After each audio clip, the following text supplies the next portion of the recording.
Okay, now. Hey, we got numbers. Hey, we got Cleveland Moto Podcast, episode number 485. Light them up, boys. Yeah, mine doesn't. Excellent.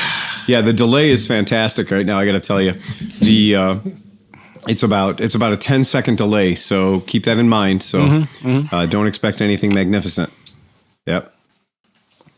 That is it. We have mic check 1, 2. Audio Vector. Thank you very much, sir. We're in. Victor. That is happening. Victor. So Black Friday is here. Black Friday is upon us. I don't know if anybody got their deals. I got one Black Friday deal. Then we'll go around and see if anybody else did.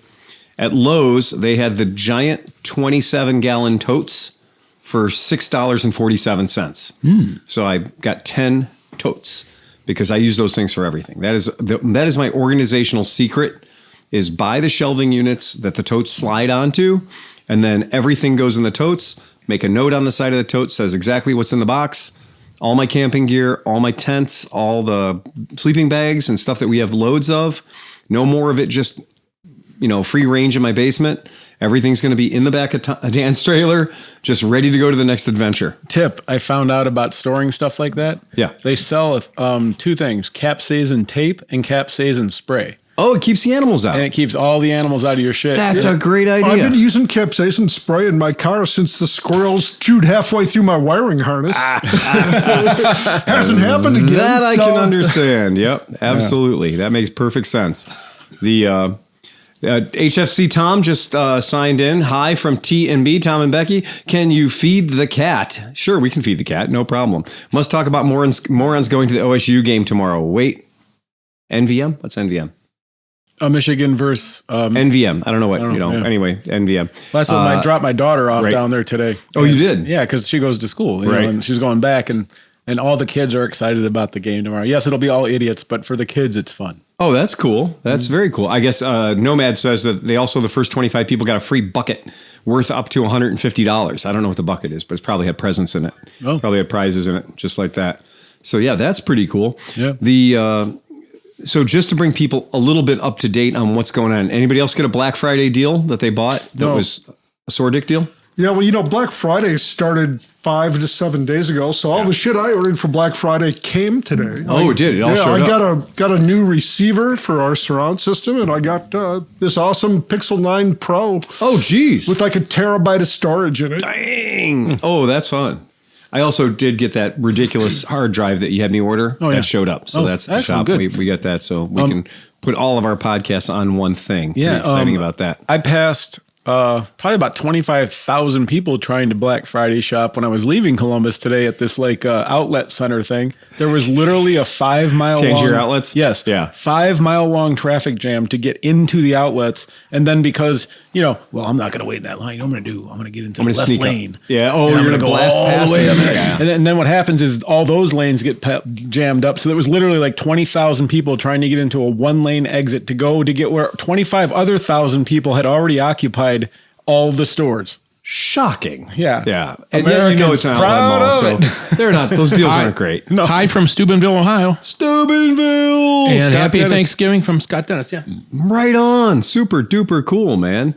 Happy Thanksgiving to all the listeners. To everybody, if you celebrate. Today's Indigenous Peoples Day, by the way. Yes. Yep. And listeners, please tell us what you're drinking. Yes. Of course. Also a good thing.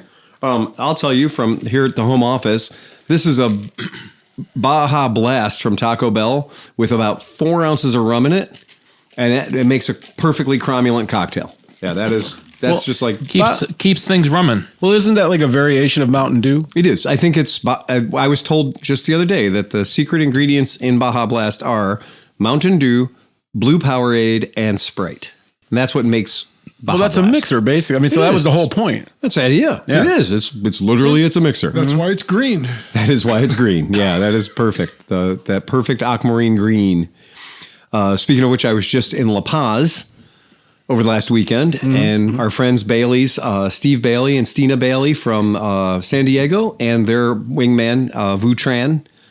We met them down in Cabo and worked our way up to La Paz, and we spent 4 beautiful days in La Paz, Mexico. It is gorgeous, and it does not have the tourist explosion that is Cabo/Cancun. It killed me how far you could go in an Uber in La Paz for $10.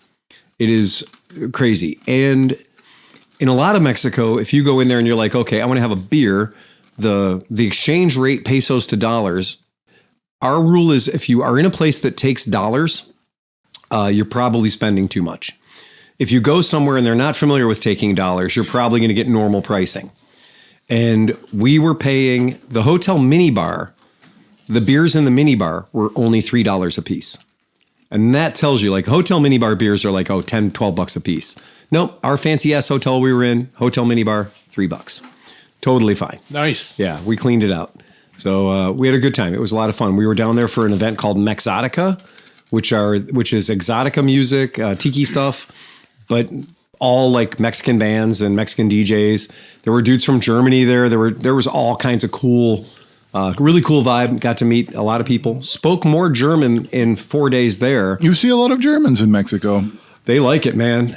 We saw a lot of Germans living in 4x4 F-350 pickup trucks with the big campers on top. Several of them parked in public parking areas adjacent to the water in beautiful campsites you couldn't pay to be in, but because it's public parking, it's free. And a whole lot of people. And our favorite was a couple where he was from East Germany, the former East Germany, and she was not. And they got together and they bought their rig up in Canada. So they bought an F-350 with a big old camper top on top of it. 4x4 all set up for the whole world. One guy that I talked to has been doing that for 8 years. He does not have a home address, and his rig is registered in South Dakota because they're friendly about that, like out-of-state registration and Dan that kind from of stuff. Dan Hostick says, "The Germans." The Germans, yes. We need a yeah, good stuff. GSG. Yes, we do. We do that as a Somebody else says they thought the Germans ran to Ecuador. Argentina, right? Yeah, Argentina. Yeah. Well, it said Ecuador. So Well, I think as right. well. Oh, As that was well. my favorite documentary, man. Hunting Hitler was the greatest documentary. 4 seasons, man. Oh, I love that. They followed that fucker all Really? over the world. Oh, it's great. Oh. They in Argentina. Allegedly. No. In Argentina, there were literally like the Fourth Reich building up with full things. They had like in 1960, they had like control panels that if anybody was breaking through the gate, it would tell them exactly what part of the gate was being really? it's insane. That's interesting. And they were still developing like Nazi type weapons, like high, like technology, like radio wave, like weird shit. Oh yeah, I'm pretty sure they found his body Well, let me put it under this the way. Reichstag. There's a German village in Argentina that has like 10,000 all traditional speaking Germans with Cuckoo clocks. it's insane. somebody said, "What kind of motorbikes did you see in Mexico? Anything interesting?" And that comes Yes. from listener Merritt Waters. Merritt Waters. Yeah. So we were taking one of those perambulations after having a cocktail and Way a to meal bring and it back stuff. on track, Merritt. Yeah, that's right. Yep, Thanks, yep, Merritt. sorry. Well done. She's watching out for us. We were walking past all these little grocery store bodegas and everything else, and I just kind of stumbled as I'm walking by, and I saw in the window a bunch of motorbikes. And this is at a grocery store, a bodega, not a big bodega, like a super small shop. And there were several electric scooters, a couple of gas scooters, and of interest, a 200cc Vento actual sport bike. And based on the pesos to dollar conversion, it was $1,899 US dollars. So you could buy a 200cc Vento, Chinese, obviously, Chinese 200cc 5-speed transmission motorcycle for under $2,000 on the Mexican economy, because that's what we saw. We didn't see Harleys and that kind of shit. We saw. That's how you know you're not in the tourist area anymore. Is you don't see 900cc crotch rockets. You don't see BMW Grand Touring bikes. You see metric shit tons of 125cc to 200cc motorcycles. And we did see a ton of those. Did you see any adventure bikes that guys maybe had ridden all the way down that far? So we saw one a couple of people that we had seen in one location and then saw them in another location later. And the Baileys had run into these folks. And I guess there were 5 or 6 of them that were doing a schlep. They were all on BMW GSAs. So they were all on BMW GS big bikes. And that was a gaggle of about 6 of those that were just kind of wandering around. And I like that GSA body kit thing that you sent. Oh, that was sick, right? It was really cool. Yeah. And so yeah, a lot of good stuff. So it was really fun down there. Had a really good time. I strongly recommend La Paz for those who want to have a not so touristy, like not heavy on the resorts, more chilled out kind of a Mexican adventure. On like the vacation budget spectrum, is it? No, it's pretty chill. So once you get your ass there.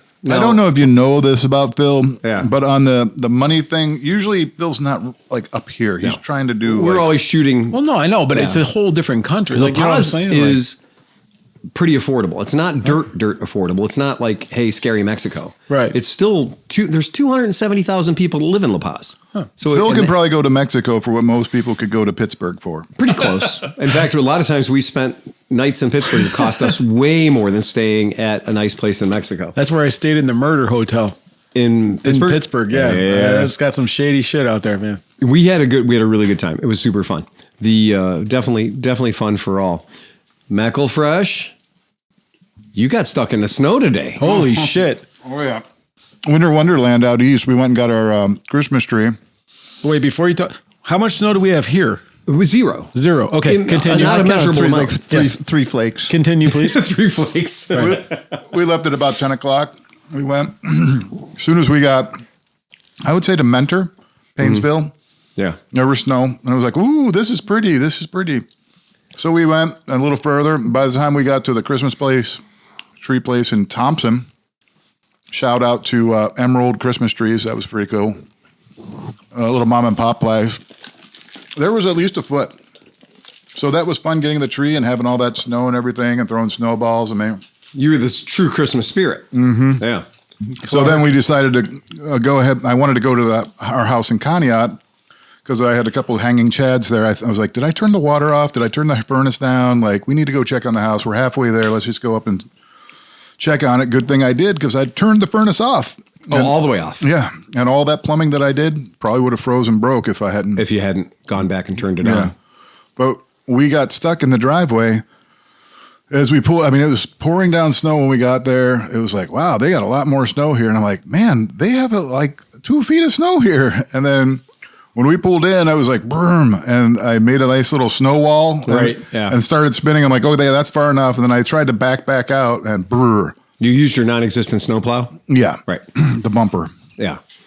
And so I got stuck. And so that proceeded to, an hour and 20 minutes of digging the car, jacking it up because it buried you're 21 inches of snow on top of mud, like wet, warm ground. Right. So then it dug into the wheels. So I jacked up the front and put a board under it, jacked up the back, put a board under it, had to get them out of the ruts. Yeah. And then Piper, once I jacked it up, we were able to dig all the snow out from under it. And I finally got it out of the driveway again. Good training. A touch and go turned into a touch more than a touch and go. Yeah. Yeah. Damn. Yeah. You're proper stuck. They had 21 inches. It seemed like more than that. And they're supposed to maybe get 40 inches in. Oh man! So Conneaut, Erie, and then we're driving home, and I was like, "Oh, we got to get on the highway because they're going to shut the highway down." Yeah, probably. So I'm passing people. I'm driving a little bit recklessly, and Peggy's, ooh. I'm like, "You don't understand. All of a sudden, there could be a cop up here taking us off the road, and then we got to drive back roads or whatever to get home, and I don't want to do that." So it was bad snow all the way till back to about Mentor, and then all of a sudden, whoosh, gone. I mean, we went from driving in a whiteout at 25 miles an hour at best, and then it just opened up, and now there's no snow here. It just boggles my mind. Well, that's what people that don't live here or don't understand what we're talking about. Lake effect, you hear it, you don't really understand it. It could be like literally the whole state has nothing, and then if you're to the right of the lake, you get that. That's insane. They're getting that, a lot of that. The day that I went to get my Africa twin with Oscar, we had to drive through all of that going up to Buffalo, kind of in that general area. And then I was towing the bike home in my 5x7 trailer with my Honda Accent doing 30 miles an hour with 800 people behind us because there was only one lane open and I wasn't going to go. That was you? Son of a bitch. There was a car in the ditch at least every 2 miles all the way back home. Yeah. Our friend Kyle spun it in Detroit. So she was up there, and I guess they got a few cars up in Detroit got tangled up, and she ended up going the wrong way on the interstate. So yeah, it's real. It's out. It's happening. Whether or not winter is here. I will say the car handled well. I mean, we have that new Sportage. It's just a little lower. Sportage, yes. It's just a little lower to the ground than mine. But I mean, it still blasted through 21 inches of snow, no problem. And I just screwed the pooch trying to back up, and it like slid off, and there's like a little hump, and then it sat down on the snow, you know? And I like tried to, I got out of the car, and I was like, you couldn't rock the car. No. It was just, Well, speaking of which, and speaking of, snow stuff, timber sled, we talked a lot about timber sleds and the timber sled concept. Oh, this day did totally make me miss my snowmobile. Yeah, but I'm absolutely certain but of that's that. For the best. The timber sled was fully purchased by Polaris. Oh, wow. So that's kind of cool. So that means that innovative product that people really love and enjoy is not going away. It's no longer just like a little niche market. But do you think Polaris will add the middle part themselves? I don't know. That's a very good question. Yeah. That is a very, very good question. So, but it is nice to know that timber sled will continue to rock on, but with some deeper pockets behind it. Yeah, major marketing. Major marketing. Have you seen the videos of the kids running the timber sleds down like a unfrozen lake or like a river? Oh, really? Oh, yeah. They're just aquaplaning. Yeah, they just get the belts with the bigger teeth on them. Yeah. And they rip, and they're like riding on the snow, and it's like it's cold and stuff, but the rivers haven't frozen. Okay. And they hit it, and they're just ripping the river like, like nothing. It is like it's meant to do it. Yeah. Yeah, that's super cool. Yeah, it's a wild vehicle. It's an absolutely insane thing. And, good for anybody that can get one, because that's pretty cool. Yeah. I hear some noises upstairs, and I was like, I think we're the only ones in the house. I'm pretty sure. I know there's a cat upstairs. That's Tom says to feed the cat. We know about that, right? It does feel like a big cat. Yeah. But yeah, I think that's pretty cool. There's not like there's 40 guns down here. Right, exactly. just letting you know, right? You're probably safe if you don't go in the basement. Yeah. Just leave now. We excuse you. Probably a good idea to just leave now. So yeah, that's super fun. We have a bit of listener mail that I absolutely wanted to read because it's awesome. Kathleen Zenobile Pfeiffer, which, by the way, didn't know we had a female listener. Also, what a fucking name, man. Yeah, Kathleen Zenobile Pfeiffer or Pfeiffer. That's amazing. Hi guys, I have an offer for you. We are entertaining offers. If you would consider running a 30-second promo for my new podcast, Two Wheelin' Motor Femmes, I would be very grateful and do the same for you. Of course, mine is new and doesn't have nearly the popularity as yours yet, but I'd love it if you'd use your popularity to give us riding ladies a shout. Oh. On the show, we talk to female motorcycle riders about their experiences since taking hold of the handlebars. No competition with your content, that's for sure. If you'd consider it, I'd drop you the 30-second audio file to your email address. As of now, I don't make any money. In fact, I'm spending a lot of my own. Yeah, we know all about that. And we also support the National Domestic Violence Hotline. But when revenue streams start flowing, we'll be sure to remember our friends. Thanks and stay safe. KZ at twowheelingmotorfemmes.com. Wait, what was that again? I'm going to read this out so you guys twowheelingmotorfemmes.com. I definitely don't think we should give them a shout out. Whatever we do, we should not mention. We should not mention KZ at twowheelingmotorfemmes.com. Also, no, don't do that. And don't send me that file because then I won't put it in front of Don't you dare send us that file. Yeah, don't to do that. ClevelandMoto at gmail.com. Right. And then don't send it to me after that because then I won't put it on the front of the podcast. Then he won't throw that in there as a free blurb. No, wouldn't do it. We would never do that. No. But KZ at Two-Wheelin' Motor Femmes. And it's the number 2, Wheelin', no G, motorfemmes.com. So we hope you have a ton of success, Kay, because motorcycle podcasting is super fun. And that's a voice but we didn't give you a shout out. Right. No. But you know what? I'm interested because that's a voice you don't hear very often too much. You know what I'm saying? Right. And that is true. Yeah. There's not enough exposure for women who ride. Where do they hail from? I didn't really get that. Okay. Yeah, that didn't show up in the ID. So, but I think it's a good thing, and you know what would even be better? See any more of that? If they were, anywhere in the area. Well, that's what I was thinking. Just come on down to the get podcast. Out here, right? Yeah, if they're anywhere in the area, you can come plug your own podcast. Well, we said that to the Speed Clams too. So Speed Clams are always welcome to come up to Cleveland. Greatest name in the history. Absolutely, and we would be thrilled to host the Speed Clams. Because that would be super fun to have those guys those ladies on our podcast. Right. That would be fun as hell. Renee Scherf says the cat. That is the cat. We hope it's the cat. That is some serious noise going on. Tom's been giving it some snacks lately. Yeah, I guess so. I'm going to go check it real quick. I mean, it was not a small thump. So an interesting thing I saw, I don't know how I stumbled across this at Dark 30 watching TV, whatever. It was some show, and they were maybe like a forensic show, and they were talking about pets and how long it takes your pet to eat you, and if you should die in your home. And they were saying that most dogs will wait at least a day. In fact, Labradors will sometimes, they're known for waiting a month. They will have to be on the verge of death before they will eat their owners. But they said cats will start eating your face 30 minutes after you're dead. I don't know who you are. No shit. Huh? 30 minutes. They said a cat will take a human's head off in 24 hours. The head of its beloved human in 24 hours. Not the first 24. Wasn't that fucking beloved? The first 24 hours. No. A cat will start eating you 30 minutes after you're dead. Oh, well. That's what I'm they dead. said. That's what they said. If you die, it will. The cat doesn't wait. So put the cat out before you die. Right. Make sure you put the cat out. Well, what I'm saying though is the cat probably understands that you're not there anymore. You're just You think? food at that point. Are they smarter than It's the also a dogs? good way to get rid of some evidence, Well, yeah. right? Yeah. So if you shoot a guy in the head, make sure the cat's hungry. Yeah. Yeah, just leave him there, and always be wary of a man who keeps pigs, right? Sprinkle some kibbles and bits over there. too. Right, exactly.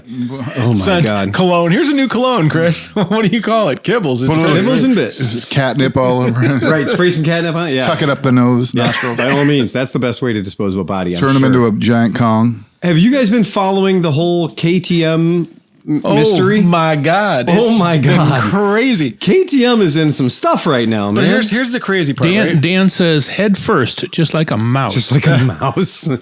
But the CEO, before you even get into all the bullshit, Pierre. the CEO is so wealthy Yeah. that he could easily save the company and still not even hurt his bank account. Right. And believe me, there might be some weird reaction. There might be some weird result after CEOs are taking record bonuses and record profits. Right. Year after year after year after year. And for a company like KTM, which I believe 3 years ago, we started saying, I don't know if I feel so good about KTM having 70% of their bikes made in China. Right. Well, this might be a ripple effect. Yeah. Right? This could be a ripple effect. Not exactly sure what it means to everybody out there, but I can tell you that I know that the folks at Bajaj are salivating. Oh, yeah. Because they've, on their website, I went to Bajaj Auto's website, and it says, from the first KTM Duke in 2012, KTM India has come a long way and created the premium sports motorcycle segment in India. They are reminding people hard Who built those bikes? about where your KTM came from. Bajaj is like, Yeah. you're the chicken. Yes. I'm the chicken hawk. I'm the chicken hawk, exactly. I eat chickens. Let's not forget who built those motorcycles for you. Right. Let's not forget who got you that highly profitable mid-sized motorcycle market. You got to see the debate. So because of my Tuano, I got into a whole bunch of groups, like all that kind of shit. So there's all the KTM Duke guys and stuff in there. Yeah. And the debates in the forums about which bikes were made in Bavaria or wherever, and there. Austria and there is unbelievable. Guys want to stab each other over, you're telling me, fuck you, my bike was not made in India. He's like, yeah, Sorry, whatever. buddy. Yeah. It's just, Right on, and this is straight again from Bajaj Auto's website. The Bajaj KTM partnership began in 2007 when Bajaj Auto International Holdings picked up a 14.5% stake in KTM Powersports AG and subsequently launched the brand in India. Bajaj gradually increased its stake to 48%. wow. That's a lot. In 2021, the shareholding was simplified when Bajaj swapped 46.5% of its holding to gain a 49.9% stake in PTW. And that PTW is that's the owner. He's the owner of KTM. He's the owner of that group. And that's KTM's. So they sold all their shares off and bought his share, yeah. which was 49. So they own 49.9, giving him a wafer thin margin They want of ownership. They want 50.0001. Well, that's what they'd be happiest with. Yeah, right. But so they own 14. So in case you were wondering, before you start ragging on the Indian folks, that 49.9% of the parent company of KTM, MV Agusta, Husqvarna, all that stuff is 49.9% Bajaj. That's significant. And if you don't think that a whole lot of the pieces parts on your very fancy KTM that was probably assembled in Austria came from India, you're probably wrong. Because I think in these conglomerations, yes, the bike may still bear a little sticker on the side that says made in Austria, but I can tell you I have a strong inkling of where 90% of the parts that went into that bike came from. That's the way these things tend to pan out. And even our Zero electric motorcycle that was made in America did not qualify for the federal tax incentives once they made the federal tax incentives mandate that the bike had to have a certain percentage of made in America content. So Zero that's made in America didn't qualify for tax credit because the bike wasn't enough made in America. I wonder if Giannis applied for that. I wonder. Because with the exception of the motor and the two front shocks, everything's made. Well, that particular incentive was for electric vehicles. Speaking of Zero has now been acquired, thanks to Renee gave us this information today. Zero is now partnered with Zongshen. Oh, really? Wow. Wow. That's a big deal. Yeah. And Zongshen's a big company. And also they've partnered with Hero in India. Okay. And for those who don't know, Hero is the largest manufacturer of two-wheeled vehicles on this planet. And Zongshen's got to be a close number 2, I think. This is just like KTM getting in bed with Bajaj. It's exactly what it is. It's exactly what it is. These companies are looking for non-American, non-Western partners to support them in this incredibly lucrative, high output. You know, there are way more bikes in the smallest neighborhood of China than we would have in the largest neighborhood near the United States. I mean, you're the CEO. You have all this huge stake in the company and all these stock. The best thing that can happen is a hostile takeover from the Chinese or the Indians or whatever. Yeah, as long as you got something left. You're going to make out. Yeah. Oh, yeah. The company might not make out. The employees might not make out. The customers but you're going to make out. I promise it. Yeah, you're going to do that. And it really is. That's a big, big deal when you think about it. Because, you know, for us at our shop, we like Bajaj. We just picture a 150cc scooter, right? That's what we picture. When you say Bajaj, that's what we think of. But that's a very narrow view of what they produce, a very narrow view of what they got going on. And for us, when you say Zongshen or Zenan, we're still picturing really shitty disposable Chinese scooters. And that is absolutely not the case. See, that's interesting because like that shows you that people's realities are different. Oh, yeah. Like, you know, you go down there, you say Bajaj, people have all these different things in their head. There's 75 bikes, right? Yeah. Yeah. So it is a really interesting thing. So. Adam says, now, boys, thanks again for having me. Yeah, Adam was a great guest, man. We loved having Adam out here. That was solid super cool. dude, man. Solid dude. Very cool. Very fun having you out here. And we're all very adamant about that. Yeah. Pretty serious. Sorry you missed me, Adam. I wasn't here. Oh, yeah. You didn't miss much. No. Now, sometimes having a partnership with one of these companies can be scary. Sometimes things can get weird. And to give you an example of that, I will pull up on the screen what I like to call Exhibit A. This is when things get strange. And so you guys, I'm going to throw that up and you guys can tell me what you think about that. Ooh, me. Yeah, it kind of hurts to look at. Looks like a bar stool. I don't know. I don't hate it. You don't hate it? If it's like a pit bike or like if you're at the racetrack and you need to get around, like, you know, if you were at Mid-Ohio and you wanted to go back and forth from your thing, it's not a bad gig, I guess. I don't like the upswept bodywork in front of the seat. Or the seat. Who likes to sit with a seat angled like that? That's going to be nuts. Your asshole's going to hate you. That was designed by SSR. And I like how the front fairing is just, I think, pieces that were taken off a KTM Duke. Yeah, right. Just slapped on there. Well, it looks like the front end of what do they ride in Ewok?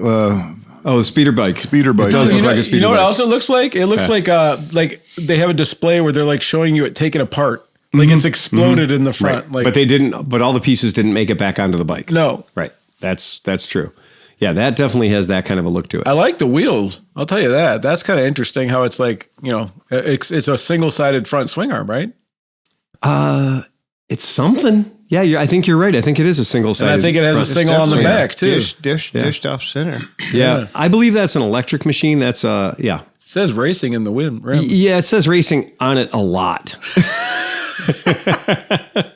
Well, you can't see all of it. It might say racist. Right. Well, you do remember that on that little KTM 390 I had? Yeah. So everywhere on that KTM 390, all over it was the logo that said KTM, prepare to race. Yeah. And then when you turn the key on, it would on the display, it would say prepare to race. And I'm like, race what? Yeah, no, my Aprilia, Other 390s. Or 150s. Right. my Tuano says ready to race about 146 times on it. Like, I'm not kidding you. Like, it's know. not, I didn't add them. They're there. No, that's Aprilia, man. Yeah. That is it. Well, Yeah. you believe that, though. They want you to remember that you are ready to race, man. Yeah. So Yeah. OSU Caro 76 says, interesting look. It is an interesting look. Yeah, I'm not sure if it's super, but you're right. There is a single-sided swing arm on the back, and there is a single-sided swing arm on the front on the opposite side. They were trying to cut cost. Yeah, well, hey, you're not wrong, right? You're not wrong. That is truly Saved on the whole rear fender assembly, too. somewhere there's a rear fender. And like, it hasn't is made it- it to the bike yet. Is but there somewhere. a headlight? Are we missing the headlight here? See, again. I think it's probably a little LED, like a little tiny LED bar. It's It's like a electric, strip, remember? yeah. It's not this is not a gasoline powered motorcycle. So yeah, it's pretty interesting, pretty wacky looking. But for sure, that is a strange looking beast. It almost looks like a piece of gym equipment. It kind of does. It kind of does. like yeah. Yeah, like an old school exercise Yeah, bike. yeah. Yeah, like you pull the handlebars towards you while you're pedaling. Yeah, that does. And then the seat goes up and down as you pedal to exercise your core. Yeah. And maybe that's where it gets its electricity. That's it. Yeah, you can go further that way. And if you look like those panels where the feet go, that could be an elliptical. That could be an elliptical. Just slide like a Nordic track. Yeah, that would be funny. That's how it's powered. That's how you do it. That's exactly Auto it. regeneration. Slide your way to fun. Comment says, looks like an Aprilia. It looks. Yeah, it looks. Hey. No, it does not. Brilliant. Yeah, it's just what OSU. Sexy as fuck. It's, It, right. it makes the BMW electric scooter look positively mainstream. It does. does. It absolutely does. It's normal Right. now. Well, we're not pushing squares against circles. That's how normal, how average of you. Yeah. Yeah, that's a pretty weird bike, man. I'm surprised they didn't do an ADV type. You know what I mean? Like, I think that it's we're KTM. just- Why doesn't it have knobbies? Yeah. I think that we're just seeing the beginning of this. And that's one thing Renee brought up today at the shop. She said that, you know what that's going to do? Having Zero partnered with Hero and with Zongshen, I'm predicting You can't make this up. Zero, hero. Zero, Am I- hero's on Don't be Shen. a zero, be a hero. I mean, come on. Yeah, you ditch the Zero, like- get with a Hero, or It's like what? Yeah. Schoolhouse Rock. Or Zero, got with a Hero, which is what happened. Oh, Cool J. No. What was his name? Icy Spice? No. Fuck. Whatever that Well, guy's we name saw that a few weeks ago when we brought out pictures of the new Zero off-road use only, not street legal Oh, yeah. bicycle things, right? Like the Suron, Humble Bee. bees or whatever. Yeah. Well, you know what? That when we were at the shop looking at pictures of those, I kept grabbing all these Chinese products going, okay, which one is this? Because the profile matches one of them. And the one that I pulled up that I was pretty convinced it was a Zongshen. And I was like, okay, well, I guess now we know where that came from, right? So we know how that happened. But this will give Zero probably a $5,000 street legal middleweight electric. Because if they're talking about the Indian market and they're talking about the Chinese market, they're not talking about $23,000 Zero electric motorcycles anymore. Right. They're talking about affordable small motorcycles. And that's where our current US market is lacking. There's plenty of people out there selling you a $4,000 or $5,000 electric bike, but they're not DOT and HTSA street legal. They're just toys. But $4,000 or $5,000 is a lot of money for a toy that you can't use as a back and forth to work commuter, until you put a chastity belt on it and say that it doesn't go over 25 miles an hour. I mean, what would you say you need? You need 65 miles an hour for how many miles? I'd say 50. So if you can do 65 for 50 miles an hour, it makes That's a good commuter. real attractive. Yeah, I'd say because then you'd be able to get back and forth to work at least twice and or get to work and then run some errands before you get home. And then you got to sleep at night so you can plug it in.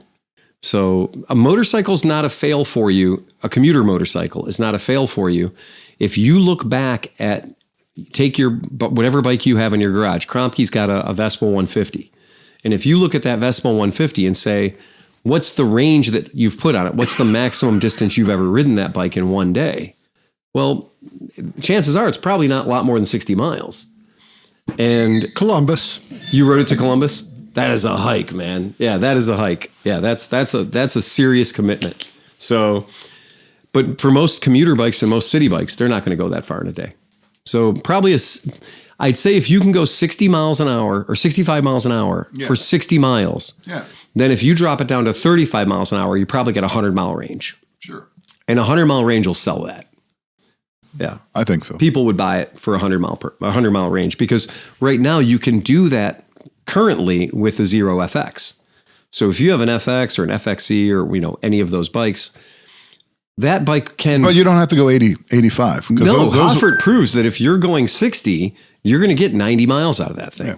Right. So, and for a lot of people, that's enough. And think about it, like more and more places, you have the ability to plug in. So like at Summit now in the motorcycle parking area, they tapped into one of the light poles. And if you have an electric bike, you can plug in. Oh, okay. So if I had a 58 or 60 mile commute, just and drive you could have level 2 charging there. Yeah. Just plug it in. Right. Hey, so Andrew Cropper says, just popping in. Love the podcast, guys. Hi from Colorado. Hey. Andrew Cropper. Very cool, Andrew Cropper. Hi, right back at you. For reals. That is one of those things that when I consider that the commuter bike segment, I don't want to have an electric motorcycle to ride, as my only bike. Right. But if I'm just going to be commuting back and forth to work, okay, there might be a place for that. And think about it. Like I kind of thought about this too, because like if it's raining and stuff, right? Most of it's belt driven. There's things like not a lot of, you don't have to worry about the rain as much as you would on a normal. Yeah. I mean, Phil proved that he could underwater a Zero that one time at band camp. Nobody, including me, thought that was going to end successfully. I realized that at the best case scenario, the bike would quit working. Right. At the worst case scenario, I was going to electrocute my nards. And everybody in the stream. And everybody in the river with me, right? Fish on Phil. But I was very impressed with how well it did. And at no point did it ever stutter or miss a beat. It went through deep water. It went through deep water that I might not run a 125 or a 150 bike through. So that's remember that experiment that Andy Goldfine from Aerostitch did where he rode the Zero for a full year and like documented the whole thing? He wrote like a little book about it. He wrote a book. And he lives in Duluth, Minnesota. Right. So, I mean, there is, and he's a commuter, a year-round commuter. Yeah. And he had heating units set up to keep the battery at a temperature where it would still charge. That just makes me think of us doing our overland at band camp last year. That was so much fun. It was fun. That's what little bikes are so good at. We drove really all the way up and down the stream, the whole way. Yeah. Nick on his, 1960 whatever Vespa. Yeah, on a classic vintage Vespa, right, with knobbies on it. Yeah. It's fun. I love that kind of stuff. So you guys might remember Tony Summerscales, one of our listeners. He's across the pond. He writes, "Hi, Moto buddies. It's time for another update from across the pond. I'm not going to do the voices. I'm not Bagel. I'm not going to do this. Just accept the fact that it's going to sound like Tony's raised in the Midwest. It's time for another update from across the pond. It's worrying times for the motorcycle industry over here in the UK. 2 major parent companies have gone to the wall, taking down multiple dealerships. There was a large proportion of Harley dealers that closed, but also Japanese and Triumph dealers have closed their doors too. We reported on this. But I didn't think it was this bad. I've heard you speak about the market slowing down, especially for bigger capacity bikes over in the States, and it's all the same over here.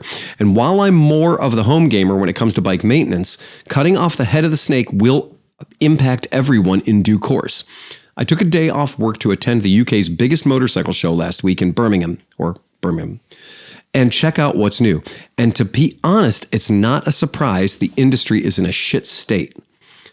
Clearly, the customer base is getting older, myself included, and there are not that many new and interesting ideas to attract younger riders. The worst example had to be the Harley-Davidson stand, who had one of the biggest pitches in the show, but was pushing the same old biker lifestyle crap that they've been doing since the 80s and 90s. And seeing a guy on a mobility scooter rolling past wearing his hog cut just about sums it up. For real, man. For real. I applaud that. Ride to live, dude. live to ride. Yeah. Yep, that's it. Geritol for lunch bunch. BMW clearly need to get their eyes tested. Their whole company ethos seems to be based on ugly this year. What were they thinking with the new GS 1300 Adventure? MZ were making better looking petrol bikes in the 80s. Not wrong. It's true. It's kind of hard to look at. Dude, I just posted a thing, a company, Poog, PUIG. Yeah, they make a lot of windshields. They make a lot of body kits. Yeah, they made a complete kit for the GS 1300 to fix it. To I make agree. it a super And it looks bike. nice. It looks fucking It beautiful. looks really man. nice. That Complete with kit. wings. Yeah. Right. With Delta wings. Just enough. active arrow. Just the proper amount of arrow. just enough active arrow, right? It's pretty fun. You know how many wings are going to get ripped off when people walk by motorcycles? Oh, at the motorcycle show? Yeah. You're going to be walking by with your baggy pants or your baggy jacket on because it's wintertime. Or a purse. And you're and you're going to hook a wing by accident Yeah. and take down a $30,000 motorcycle. Oh, yeah. Or break off a $30,000 carbon fiber wing. But the crazy part is MotoGP, they're already testing smaller front ends and different smaller wings and all kinds of shit. Oh, it's man. crazy. They're down Speaking for of a sport MotoGP, I listened to MotoGP and the Noco Moto podcast the other day. I picked up an episode. I've been trying to listen to, just do other stuff, keep my mind occupied and stuff. And, I've listened to some of ours, but it's kind of like, well, I was there. I was there, right? Yeah. So I did enjoy listening to their podcast. They were, they were talking about the 3-cylinder Honda. Yep. Took great pains to mention that is not a supercharger or a turbocharger. It's forced air induction. It's just a forced air. It's supposed to give a constant air pressure. Right. It's just a blowy. Yep. Blowy blower. Yeah, it's leaf not, blower. It's not. Yeah. Yeah. So it's not a scroll or a Roots style supercharger in the greatest sense of the word, because you're not condensing the air and fuel charge into a higher than 1 atmosphere. They were describing it as it was just giving it a constant pressure. Yep, so and it doesn't actually spool up with the RPM of the motor, I guess. No, it just runs. Yeah. So Brian Nutter from work at Summit, he's like one of our master tuners. He actually creates crankshafts. That's what he does for a living, like modifies them and everything.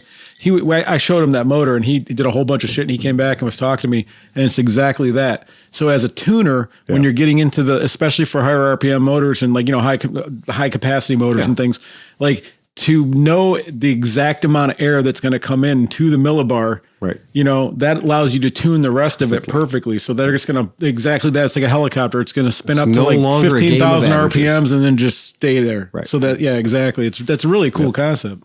So one of the things they didn't know that it was, if I was on that podcast, I would have told them that, yes, they're actually planning on having a second battery to power that. Mm-hmm. And there was something else I was thinking but whatever. But yeah. So back to Tony Summerscales, he says, I caught up with an old friend who works for BMW UK, and he was telling me how great it rides and how brilliant the technology is, but then immediately followed it up with, and it doesn't look bad either when you're sitting on it. Yeah. And that's true. Like you're sitting on it, you can't see all the body work. I'm going to say I'm an outlier probably, but Mm-hmm. I like the looks of the Adventure. But I did sit on one. Yeah. It felt huge. Yeah. And then standing in front of it when I got off of it, I was like, Jesus. It looks like a gravity. freight train. It looks like a chest freezer or a washing machine. It looks something. like if they painted it in dingy colors, it would be perfect on Dune. Yes, it would. That's a Or very good Dune Blade prop. Runner or something. Like it just has that big, like with the lights on the front, and you expect it to go like whatever. So he says, which clearly shows how even a mother can't love that ugly bastard. I don't know if the R18 got any traction over there, but in the UK, it seems they can't give them away. Nope, nothing here either. They're not doing great here. They would have if they would have. Remember when they had the demo version? The very first proto. They would have sold 1 billion of them fucking things. Well, it looked super old. And then companies made kits to make it look like that. But the discounts and favorable financing packages took many thousands of pounds from the list price. But it felt rather desperate. Zero had a stand at the show, which was nice to see, but the staff outnumbered the punters 2-1. That's pretty normal. Clearly, we haven't embraced alternative fuels yet as a community. And talking of that, have you seen that Kawasaki have a hybrid in their range? What's that all about? It's heavier, ugly to look at, and the claimed 70 miles per gallon is not much better than an average middleweight commuter bike. I agree. Yeah. Fuck me, I sound like a grumpy old man, and maybe that's the problem. There were some great bikes there too. The Triumph guys are knocking it out of the park, and the Chinese brands are doing things differently at a price point that is affordable to a younger rider. So maybe they are our salvation. But they have to look at some of the brand names. I inadvertently found myself sitting on a Benda, which in English slang is a gentleman who prefers the company of other gentlemen. You think you'd be able to get that thing over? Get the Benda over? Get the Benda over? Yeah. Well, I mean, again, at one of our indie expos, that comes after you buy it. Mechanic spent a lot of time riding the Handsome Boy. Yeah, so that was tough. which might limit the sales to your average heterosexual teenager. In other news, next weekend is the Reading Toy Run, where the motorcycle community does what it does best and come together for a good cause. Several thousand bikers will all dress up in Santa outfits and deliver toys for local children's homes. So now the sun is coming up. It's time to dig out all the decorations from the loft and transform the vision from a spaceship into Santa's sleigh. Oh, yeah. Keep up the great work and ride fast and take chances. Tony. Thank you, Tony. What a Nice. great... Bum, No, bum, bum. That's it. We're going to close the show now. That's a fucking We're email, done. man. That's an email. That is well played, sir. Tony, Absolutely. we should have a monthly update from Tony. Tony Summerscales writes a good letter. Yeah, man. He really does. Tony, if you got the time, a monthly update from Tony could be a segment. That's a good email, man. It is a very, very good email. Yeah. If you've got the time, we've got the beer. We do. Yeah, We're there yeah. for you, buddy. Speaking of which, Yes. Speaking of which, we have a prop. Wait, we do have a prop. So Sleepy used to work for this company in Cleveland. Yep. Called Blaster. And sure enough, what do we have? But we have Collision Bend Brewery. Work it like a pro, Blaster since 1957. Can you take the can over and put it? I'm gonna go on the option play that this isn't just penetrating oil. Right, yeah. Maybe just a little The aftertaste. can is exactly Yeah, the can is exactly like the Blaster can. Blaster. Well, the new can, that was a big update when I was doing videos for them. Mm-hmm. We actually did a video where we like exploded the old can into the new can because they updated it. Oh, really? Yeah. so Are these on Chris? Thank you, Chris. Yeah. Are we opening these, or are they so Sure. collectible we Yeah, I can't? think no, you no. should open Well, them on look, mic.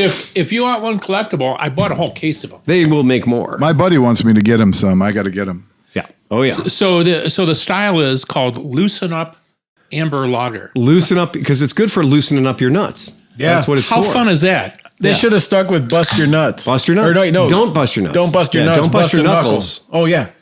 We'll Don't- get there eventually, Yeah, Sleepy. don't bust your knuckle, bust a nut. Yeah. Yeah. That's what it's all about. And, for... What the fuck is wrong with them, man? Don't bust your knuckles. Bust your nuts. They got some good stuff on this can, though. Although the can is hilarious. The can it gives you something to do while you're drinking. It's like reading the cereal box. I'm going to throw it up so the folks at home can see it. And I love where it says thirst quenching catalyst. There you go. I like that. Drink on afternoons, lights, game days, weekends, nights. Yeah, there are definitely some excellent marketing going on there. Why did you quit working for them, Sleepy? Jeez. They Seems like right up your frickin' angle. they were cool. They were fun. They just went in some different directions. Like they hired us to do a whole bunch of cool stuff, and then this other guy took over, and it was weird. But also, they brought us in, and I was doing my company's work, Right. But then I was also coming up with ideas for their advertising budget without being paid for that. And so when I brought up the fact that I came up with their 5 last advertising campaigns, and all they did was hire me to do the campaign, I started to say, like, you know what? Like, I think that idea was worth something. Right, that idea had a little value to it. Yeah, right. Yeah. So I kind of, I slowly went away. And then when I took some other jobs, I was like, fuck Yeah, it. there you go. Well, that happens. But they were cool. I mean, they were fun. Ain't So nothing wrong with they got the tip on the side of the can. It says, cracking a cold one after a long day can be extremely satisfying. Drink responsibly.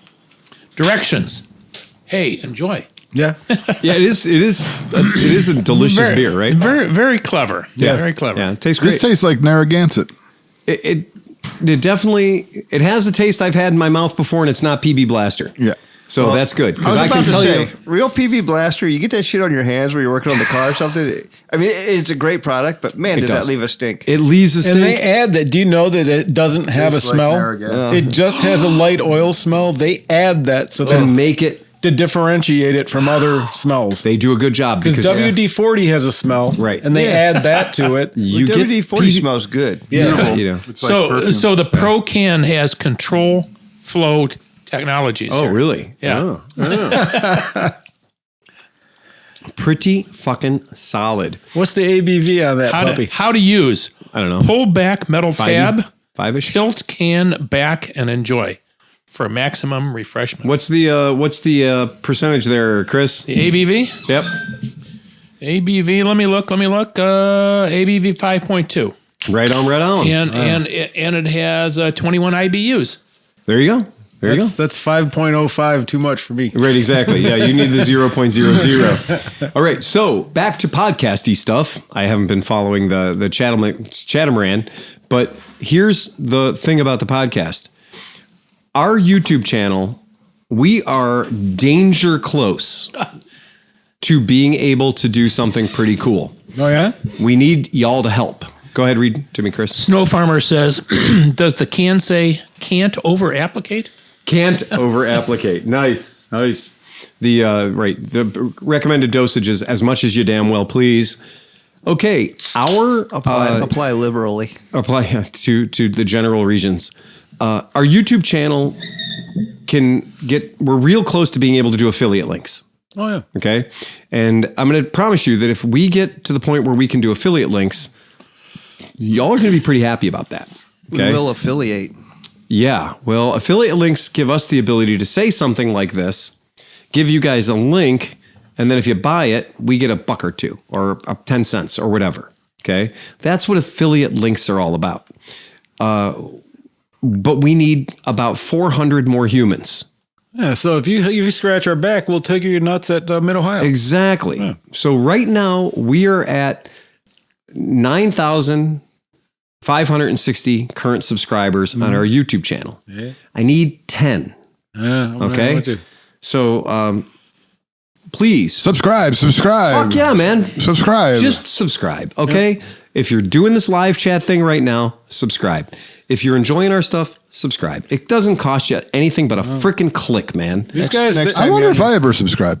Next time you're on your friend's computer, subscribe them too. You're using some Wi-Fi at the library, subscribe. A lot of you guys have been subscribing to the channel, the Moto Stories channel too, and I appreciate that's that. What we're going to talk about. Yeah, because the Moto Stories channel just did their winter storage tips. Yeah, tips.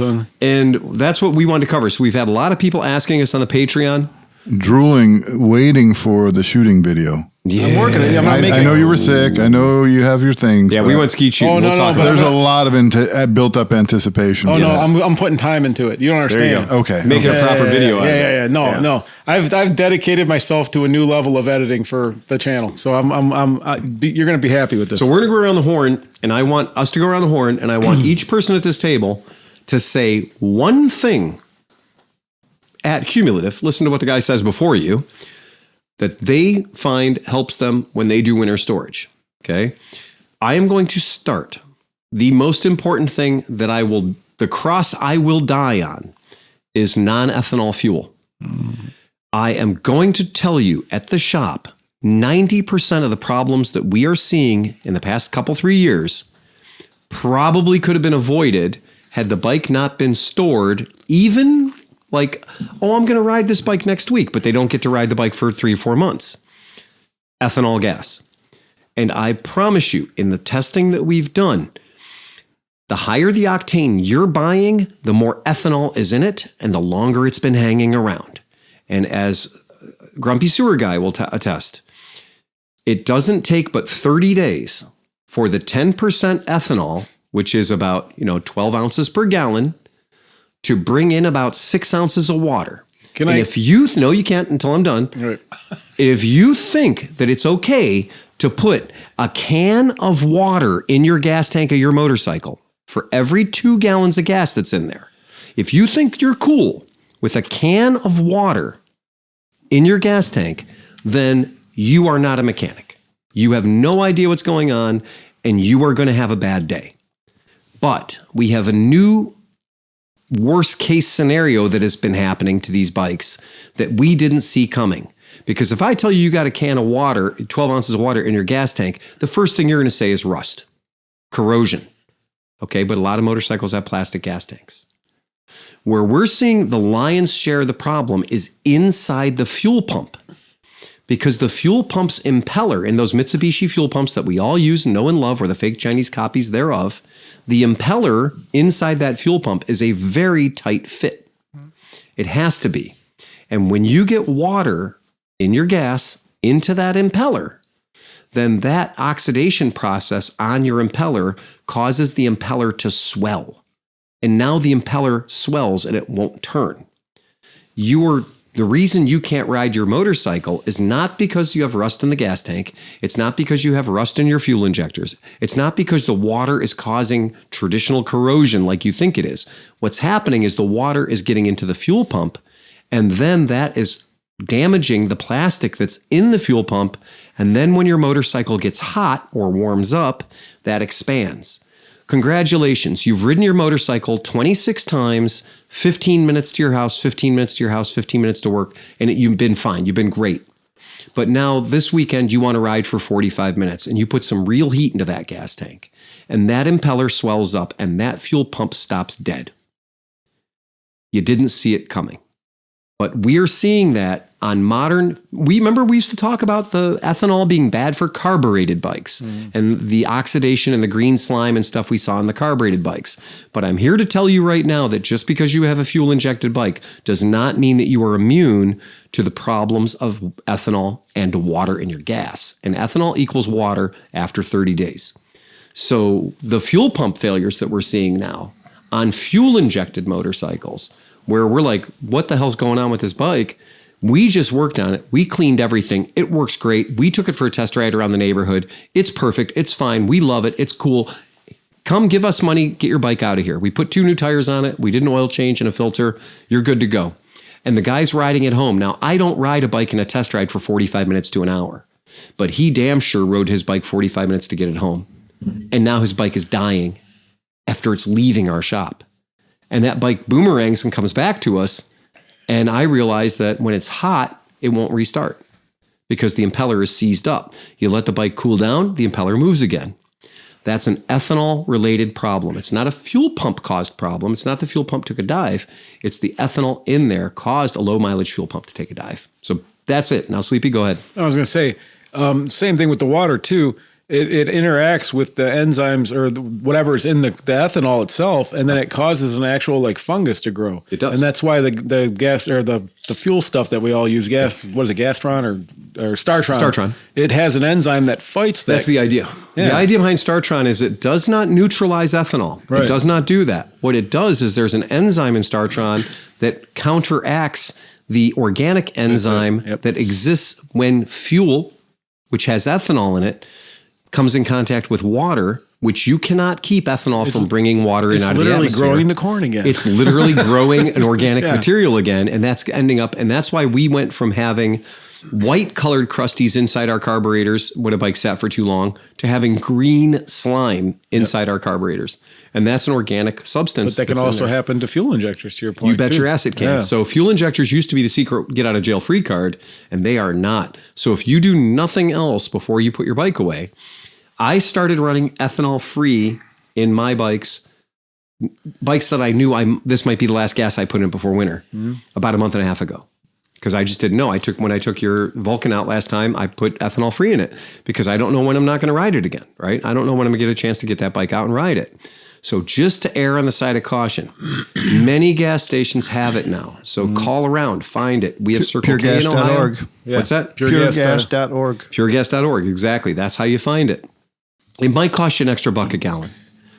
In lieu of that, cheap insurance. That is such a cheap insurance. Usually $4 a gallon right now. Right now. $4.99 last week. But that being said, though, man, like think about how many hours if you pay yourself $30 an hour to clean carbs, to take everything out, it's worth that extra $1. I will hang out and watch while you pull a fuel pump out of a BMW motorcycle.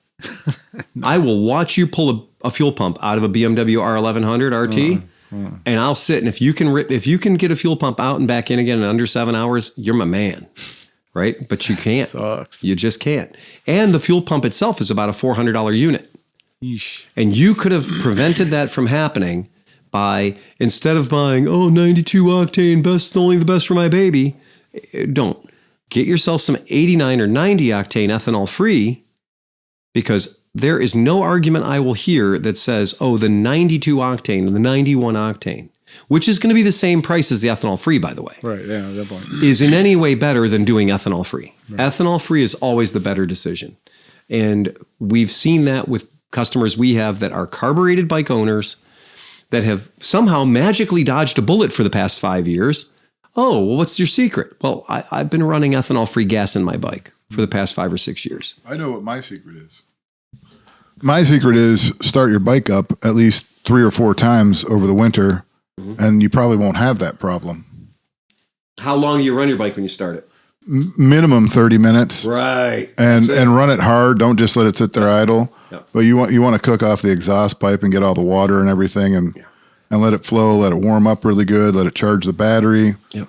And don't forget to shut it off. I did that a couple times, like, just start it up and then got busy, did something else, came back, no gas. I left the van running in the driveway overnight. And a dead battery. At the shop. Oh, sweet. 24 hours.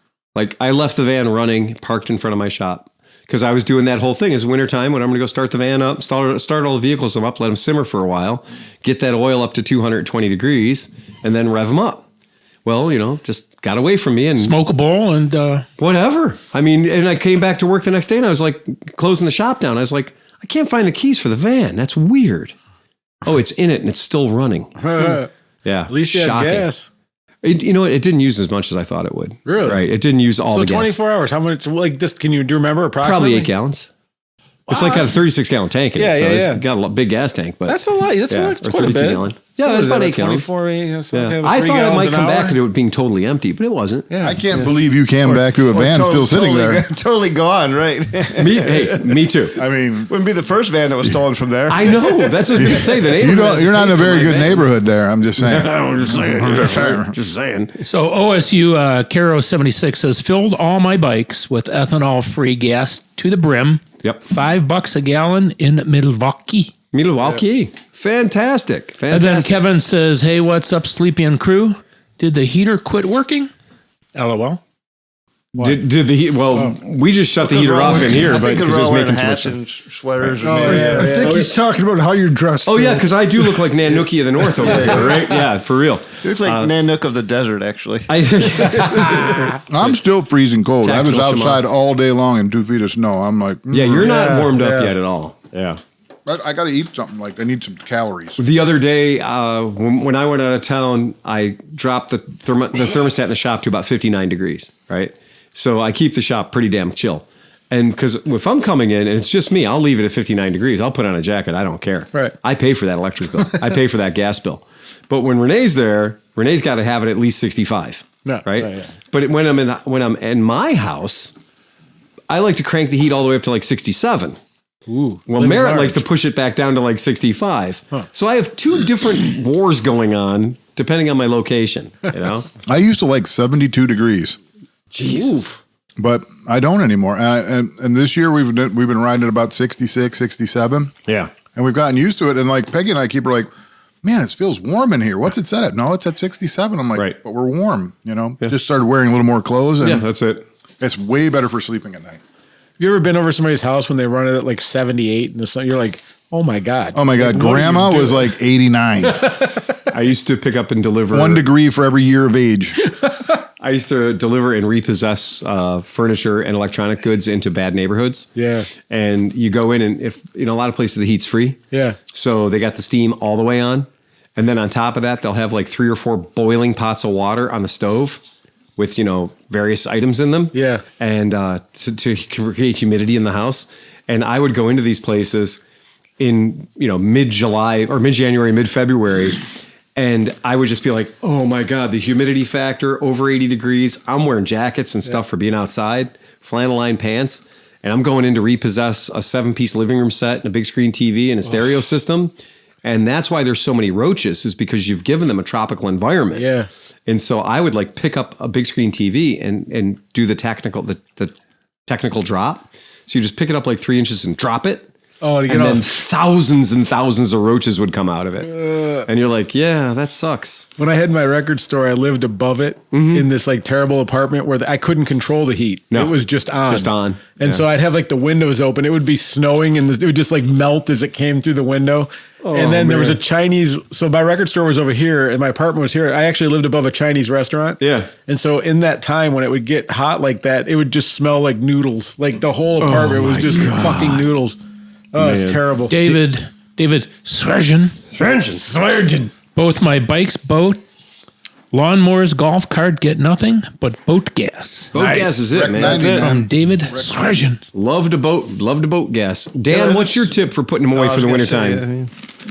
I do the same thing with the ethanol free. I like to put a little extra air in the tires if it's going to sit for a few months. Good move because you're going to get in front of it a little bit. Yeah, get in front of it a little bit. So, you're going to lose about 1 PSI every time the temperature does a change of more than 20 degrees Fahrenheit. So, and that happens when you're on the road and stuff. You'll notice that in the daytime, if it's 60, 70 degrees, but at night it's 40, you're going to lose, that costs you a PSI. So you do have a week of that, 2 weeks of that, your tire's low.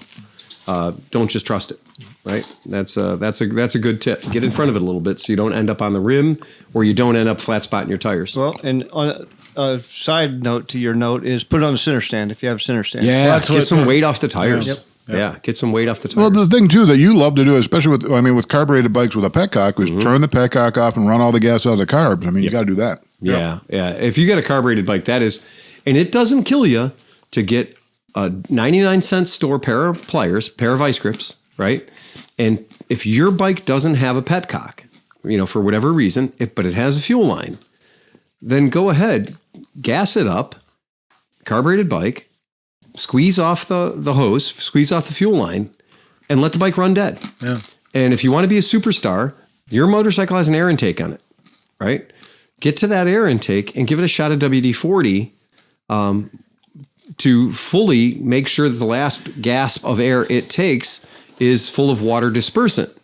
And that bike will probably start real easy for you in the Or springtime. regular fogging oil. You can buy fogging oil. I mean, WD-40 is a good substitute for it, but they make a product specifically for it. It's not hard to find fogging oil. Today, in the day of Amazon that's out there, there are our friends over at Justice Brothers. Yep. They make a fogging oil, and it's a fine one. And you can pull your spark plugs out, fog them. But that's not my tip. Dan's definitely said Tires. little extra air in the tires goes a long way. Anybody else? What do you guys think? What's your favorite? I'll add to Dan's. I use my track stands for my bikes. So the bikes that I have good tires on for like twisties and stuff, I get those completely off the ground and do the same thing. Add a little extra air. Right. The one thing I forgot from my video, which I remembered as I was doing it yesterday, I on any kind of chrome parts or non-painted aluminum, I'll spray WD-40 on a rag and just wipe them down. Absolutely, because that way you're gonna maybe not get corrosion. It gives you a little fighting chance against corrosion. Absolutely. Yep. So. Yep. WD-40 is not the world's greatest lubricant. I got to caution you. If you really think that, you've got an item that gets a lot of wear and tear, a lot of abuse, if you think spraying fish oil on there is going to protect it and keep it smoothie, you're probably wrong. But what its name is water dispersant, and it works great for that. So wiring harnesses, super great. Yep. Super great. WD-40 is good for loosening things up, getting them moving, but it doesn't stick around. It doesn't. Yeah, it doesn't. For that, you want spray grease or something like that. Yeah, and something that's got capillary action. We talked about ACF 50 here, corrosion blocker. Those are things that... Are they still a sponsor? No, they're not a sponsor. Then we shan't speak their names. Right, that's true. We shan't. Yeah, right. We shan't. Yes. That stuff's expensive, but it works, man. I am a true believer in that stuff, but I also use it like this. I have the noodle on at all times. I'm not getting any spray by. Right. And I'm like, okay, that's enough. And we're not going to speak of manscaping. No, but you know what else? We're not going to speak of any of our other many sponsors. I've been letting my bush grow just because I'm so mad at Manscaped. Yeah, but you can really push that. It's like once you get it on like a microfiber towel, you can push it around. It doesn't take a lot because it has capillary action. It sucks into the metal. Yeah, that is one of those items. That product, ACF 50. When you're talking about that or corrosion blocker, corrosion blocker is thicker. It has wax in it. But when we use ACF 50. It gets all the way down the cable. Yep. It really does. And it does tend to run towards the heat. So if you put a little shot here, it works its way to where the warm spot is. It is. It's which crazy. Is really amazing. They showed that in a frying pan. Yeah. It'll literally go runs to the heat. Yeah. Yeah, it goes to the heat. Anybody else got a hot tip for your storage? Do we have any of these left? Yeah. I think they're in the refrigerator. Oh, they're in the fridge? Okay. I'll get you one. I'll deliver. What about you, Pete? What do you got? Well, you skipped John. Oh, well, John, I already jumped line, so you should go. Okay, I'm going to say before I put my bikes up, fresh oil.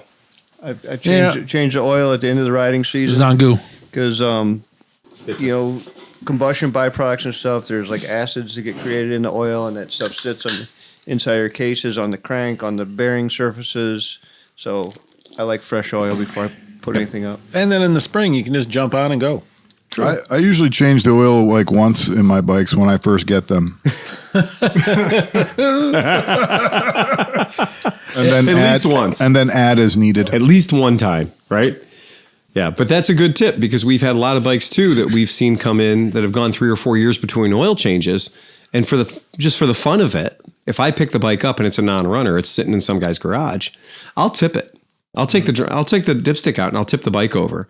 And you see water and chocolate milk come out of the top of these things every single time. Yep. I was going to say, so just like from heat cycling and stuff, like John, you talk about starting the bike up and letting it run, but you don't let all the moisture burn off. If you get any of that moisture in the crankcase, it's going to become that frothy chocolate milky shit. So clean oil and then let them run if you do start them over the winter. Yeah. You can't just idle. That's the important thing. If you don't get the bike up to, if you don't get the oil up to 200 degrees, you're not doing anything. You got to get the water out of the oil, right? So you have to get that temperature up. And you get that temperature up by running the motor, right? And that doesn't mean just sit on your idle circuit. Don't sit on your idle circuit for half an hour. No, go up, go through the whole range. And the other, another thing too, if you have, this is all relevant to whether or not you have this ability, but if you can have your bikes in a place that you're not going to have things that are going out into the snow coming in and out of all the time, because that moisture change is what causes it does. The corrosion. So if you don't like your car that much, you can keep it out of the garage. Like I have a giant garage. No cars are going in my fucking garage. No, your garage is the safe zone. Yeah. Right. Your garage is I'm pretty sure I'm not going to take the Corvette out this winter and bring it back in the garage. Right. That's exactly right. Yep. Well, constant temperature too. Even if you like have your garage and you keep it at 50 over the winter, but it's those wild temperature swings. So, you go in there and you grab something and it just feels like damp in your hand. Like that's also happening to your motorcycle. And like Steve said about coating chrome with light oil, make sure the bike's clean before you put it away too. Because even like on the paint and stuff, if there's like the swing arm, there's like mud on it. And then that mud absorbs moisture out of the air, or it's like dried dirt, but it becomes mud. Because that's where you're going to see corrosion. It's a moisture sponge. And there can be iron in the dirt. There can be all kinds of shit in there. Wait, let me get this straight. Mud is wet dirt? Yes. Well, that's another one too. Like definitely lube. Like I put that in the thing, run. I use chain wax for winter storage because that way you just, you don't have to worry about the corrosion getting to your chain, and chains ain't cheap. Nope. No, they're not. Again, I wouldn't know. I've never replaced a chain on any of my bikes. None of them have broken off, so I'm assuming they're have an infinite lifespan. You also haven't been doing 45,000 miles a year. That's very much true. Obviously, I've never ridden a monkey across the United States. That's very much true. Right.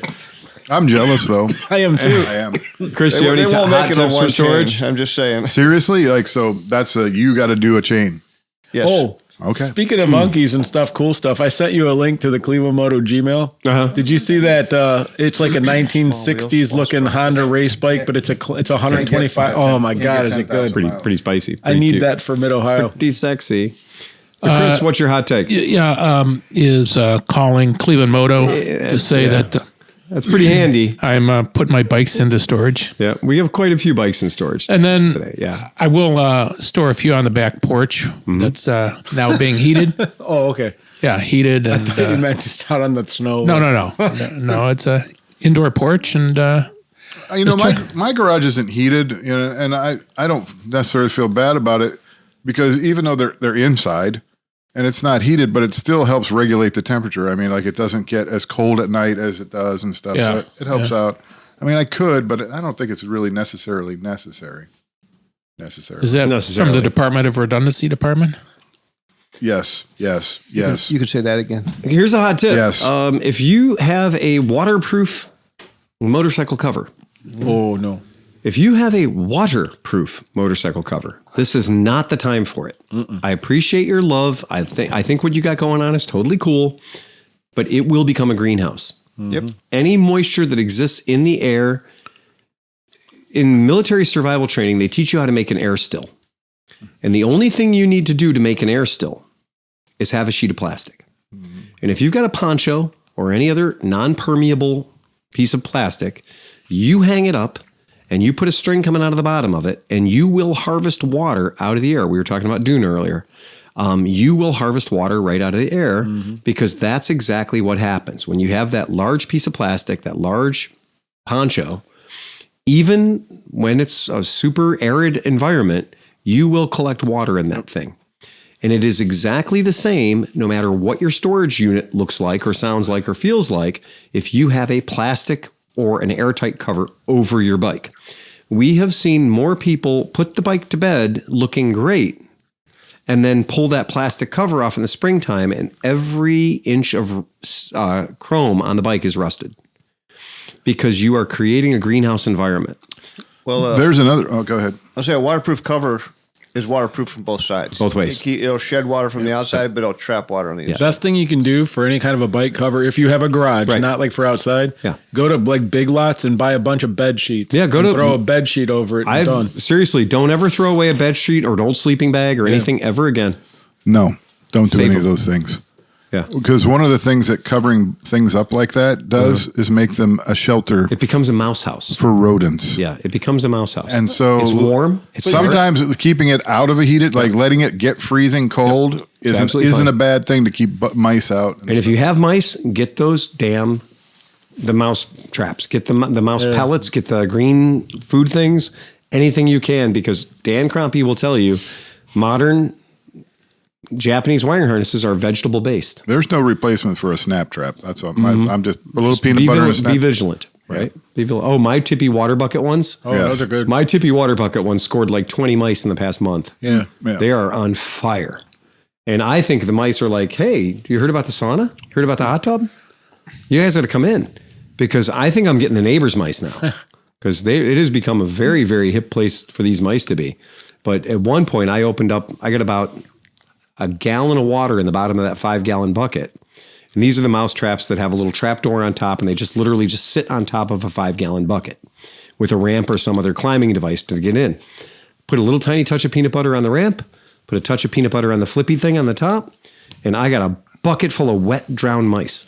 And they're a great source of protein. Well, So maybe we should talk about I just put it on the backyard. capsaicin spray. Capsaicin spray is another great thing. Yes, absolutely. It's not just for winning fights with your neighbors anymore. Nope. Right. Yeah. It's not just for cops and frat boys. Another tip is to have a crazy wife that likes barn cats, because with her 6 barn cats, I haven't seen a mouse in fucking 2 years. You have not. Right. Also, no birds. No, there's not a lot of things that move in our yard that aren't part of the thing.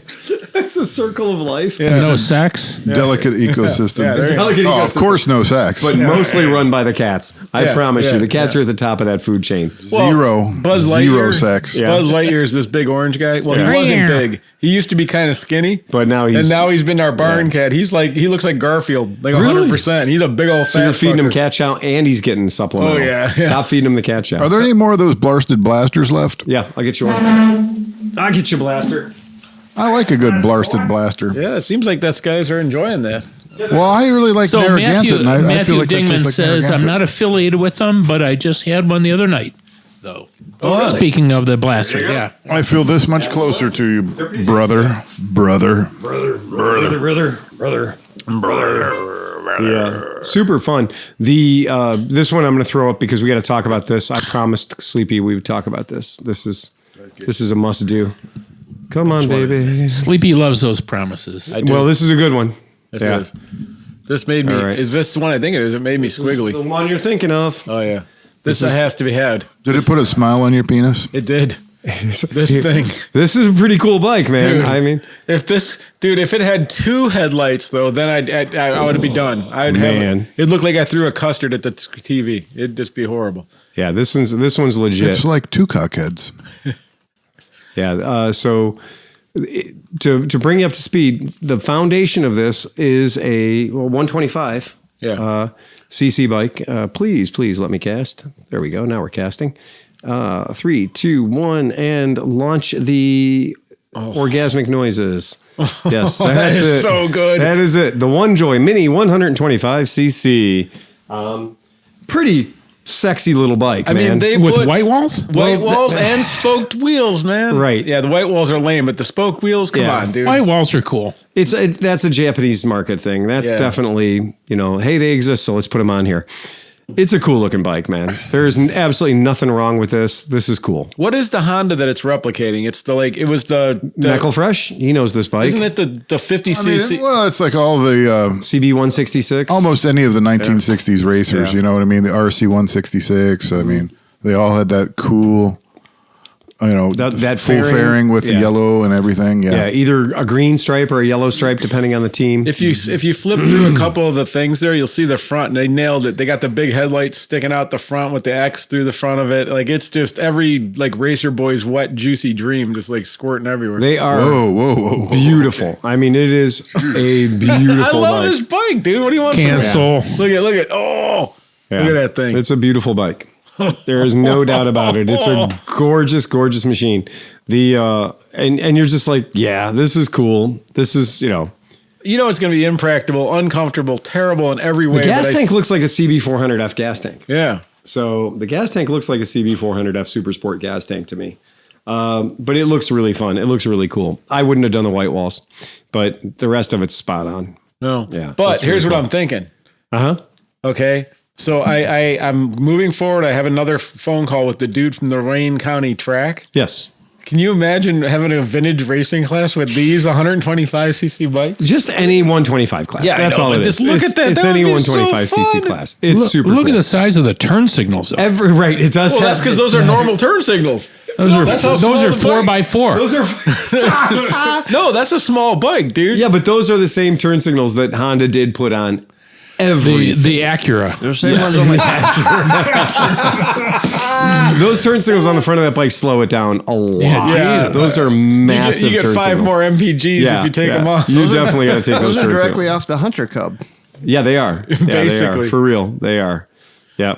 Now, I wonder if they give you the electrical tape for the X, or does that come on there? I'm sure it comes on there. For absolutely sure it comes on there. But I like it's how a they cool have the little bike, fender man. stay and everything. Man. Everything about it's super cool. Yeah. There's I'm not- nothing about that bike that isn't fun. I'm not digging the tail cowling. But that's It the way looks they like- it look. looks It's like a brick. It looks like a radio box off a police It bike. does. But that's the way they were. If you look at that bike, I mean, like it does they're look like a real. radio box. Yeah. Yeah. It was just there to keep your ass from sliding off the banana seat. That's all it was there for. It's not that bump stop seat business. They phoned that in. Yeah, that could have been better. That should have been a little curved Yes. bump. Yeah, Like that's a what that should have been. Tupperware bowl cut That in is half. easily Yeah, accessible. right. You could have made this by cutting a Tupperware bowl in half, painting it red, sticking it back there. You'd been totally fine. Unless there's something really important hiding under there, Yeah. like all the electronics. Yeah. Right. Well, I'm gonna find out. The battery. Maybe it pops off and it's a pillion seat. Oh, that would be funny. I got emails into. Oh, you got emails into these yeah, guys? I You're do. like, yeah, we're going to make Yeah. this happen. Yeah. It's a beautiful bike, man. Yeah. It's super fun, super cool looking. Yeah, I'm a fan. Unfortunately, in like 2 months, the tariff will be like $28,000. Yeah, I don't And we're waiting what? for comments from our Words are cheap. listeners. Oh, we got some comments? No, we're waiting. We're waiting. yeah. So you folks, Yeah. come on. Words are cheap. I don't think we're going to see that. You know? I hope not. I don't care. Look, here's the point. If you're going to say we're going to tariff China 10%, but then you say we're going to tariff Canada and Mexico 25%, that's just a dick move, because you wouldn't have an American automobile industry with all the pieces parts that come from Canada and with Mexico. Sure. And as long as my American-made pickup truck has got a Mexican-made transmission or a Mexican-made, final drive or whatever, then yeah, why would you do that? Right. You're literally just shooting yourself in the damn foot. Right. Because you could say, oh, well, I'm going to go buy a Hyundai that's made in South Carolina because it's not from China, it's Korean, and I pay no tariffs. Right. So why would I buy an F-150 when I can buy a Hyundai that has no tariffs whatsoever? That's insane crazy. Yeah, but I think, people make a lot of threats when they're trying to stay in the news cycle. Gotcha. And I think that's what's happening. I don't think we're going to really worry about that too much. Well, cool. Then we might see this at Mid-Ohio next. I would love to see this bike at Mid-Ohio. Yeah, this would be perfect Mid-Ohio fodder. That's what I thought. Yeah, it's just perfect for that. Yep. Imagine taking that out on the track. Right? I mean, why not, man? Well, if the Solarian- What's our price point on this? I'm not sure yet. We're but- still, yeah. But I mean, like if The it's jury's still out. if it's like any of the other clones, it's like under $2,000. I mean, unless they're trying to do some. I mean, maybe with the spoke. I don't know. I'll find out. I'm not even gonna speculate. No, I don't think you should. I think speculating Well, on just that get is one and bring probably it in. the worst Come thing on. you can do. I'll work on it. Yeah, it's but I think the overall appeal, just like your Buscadero. Your Buscadero is dead sexy. And it's a good bike. Though, It's a too. great bike, and I love every part about I'd it. like to draw your eye to even to the front end of it. I like the way that it has the straight across crossbar on the front fender. It's very much 1960s Honda. I like the way the dust covers are. They look, and the front fork lowers. I mean, those could be on a CB350 or a CB450, just miniaturized. You know what I mean? Like, there's lots of little cool things about it. Yeah. I mean, I saw this and it just gave me the willies. I was like, oh. I would be interesting to see a full size human on it. That's I think a there's really a picture. Really fat looking front tire. Yeah, It is. Well, It's the kinda rims, heavy. The front end's kind of the heavy. rims look like those Harley CB750 conversion rims. Like it's the big chrome. That's a tire we have at the shop. It's a 130 by 70 by 12. So Is that a white wall in the front? Yeah, it is a white wall. Okay, they're and white we have walls. those. We can actually put those on your Vespa and stuff like that. So they come as a 130 by 70 12 and a 120 by 70 by 12. But you see what I mean about the rims? They have like that high hump in the middle. do. You know, and Yeah, like- well, that's good because that's an easy rim to mount. If you don't have a strong drop channel, it's a real bitch to mount, and those are clearly inner tubes. Yeah. So you kind of need that. That's a good setup. Probably pretty much an off-the-shelf 12-inch rim, off of who knows what, but there's plenty of them out there. Yeah, no shortage of. Go ahead. So, listener Matt Davidson Dave Matheson? Dave Matheson. says, Matheson? coming in late, did you finally answer my forking question? And right beyond that says OSU Caro says, yeah. Osocado. He says, Osocado. yeah. Osocado 76. He says, yeah, you missed it. Matt, I would say yes. Yes. And that's yes. We've got something for Matt yep. this week. So it's you have not been forgotten. You're in the queue. But I'm almost sure that Osocado 76 is Oscar. Yes. Yeah. So that's our friend Oscar. Oscura. In Oscodo is running in his Japanese cloaking mode. Aha. Yeah. So for the folks at home, Matt Davidson, who we've gone back with, and we love Matt desperately. He says this is about the problems he's been having with that CL450. Okay. And he's just been beating his head against the wall. And he writes, ground. It was a fucking ground on the CL450. You give me enough time, I will figure this shit out myself. Which I ground? thought we had talked about that in the podcast. That We had a all whole episode talking on about Hondas, grounds. there's always a green wire that usually attaches to a 6M bolt underneath the seat somewhere. That's a ground. That And should it's- be the first thing you check. Yeah. And and add we- extra grounds. Run a redundant ground. I say it all the time. Run a redundant man. ground always before you do electronic diagnostic. Add a redundant ground. It But saves us. is that the ground you're talking about? I'm Because about that's- to answer you. Yeah. All right. I was starting to think it was me, but obviously not. I'm not just standing around with my dick in my hand. I've got bikes I need to get running. Sure, like we believe you. Over 2 years of Patreon, only to get 4 answers out of you fuckers. All right, That's about 3 more than anybody else. That's an answer every 6 months. I don't know, man. Same price as downtown, right? The fuck with me another 4 or 5 times, and I'm going to have to up my Patreon level to legend status. See there? Don't threaten me with a good time. Please tell Tom to not so kindly fuck his hat for me. Same issue 7 times? No, you answered me once, and the answer was fucking wrong. Whoa, there's a very dissatisfied customer. The only advice I'll be taking from now on is from you and Johnny Mac. You don't get what you paid for here. Have another drink, Tom. We all love to hear you repeat yourself about how much Cybertrucks are rusting.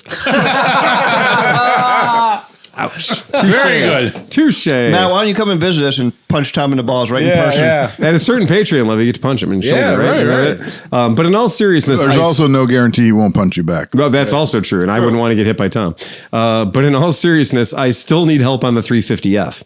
Yeah, everyone does, man. 350Fs are a cruel mistress. I do think my issue on the 450 would be good for others to hear so they don't chase their fucking tail like I did for weeks. I will also say that this is my first 450 twin. I took it for a spin Tuesday night, and fuck me, the amount of torque is unreal. I owned a number of 350 twins and did not expect that small increase in displacement to feel like twice the power. Yeah, CB450s are great bikes. And dual overhead cams. And a very bizarre dual overhead cam, right? With hairpins for springs. The engineering that Honda did on that bike is genuinely unbelievable for the time. And I can tell you, my Black Bombers were surprisingly fast bikes for what they were. And some people love to hate on them, but I have always loved my CB450s. But that's that's a fraction of the engineering that was going. Look at their race bikes. If you really want to see engineering, like dual overhead cam 6-cylinder 250s. 6 across the rails. Yeah, exactly. Hope all is well out in Cleveland and everyone is able to get another few rides in before the end of riding season. Cheers, gentlemen. Yeah, and that's definitely, SL350s, CL350s, CB350s. Yeah, that's all those twins they're pretty heavily trodden ground. The CB350F, the 4 cylinders. Yeah, you're going to have some problems. Life's going to be tough. There is no tree that is producing the CB350F carburetors. No. You got to scavenge that. HIPAA, if you go on Amazon and get rebuild kits, I think HIPAA or KIPA. Yeah. Those kits give you everything you need, including all the little tiny O-rings that you need for those carburetors, especially replace the O-rings on the float needle valve seats and on all the push-in style push-in style jets and stuff like that. They all have a little O-ring and they all get dried up and hard. Yep. And they have the little rubber bungs and they have the retainer clips and they're just stupid carburetors compared to, the CB750 carburetors with the clips that pop the float bowls off were the best carburetors ever built. Absolutely. I love those carburetors, but that's not what you have on a CB450F. So buy those rebuild kits, replace all those little tiny O-rings, and don't think you can go buy a kit that will have the right size O-rings because they won't. And even the carb kits that you buy, the O-rings don't quite want to fit either, and you will have to grease them and fuck with them and maybe be able to get them all to go together because that's the exact same thing I went through with my 350 twin. And yeah, if you get all that to work right, it might run really, really good. It really is a lot. And times 4.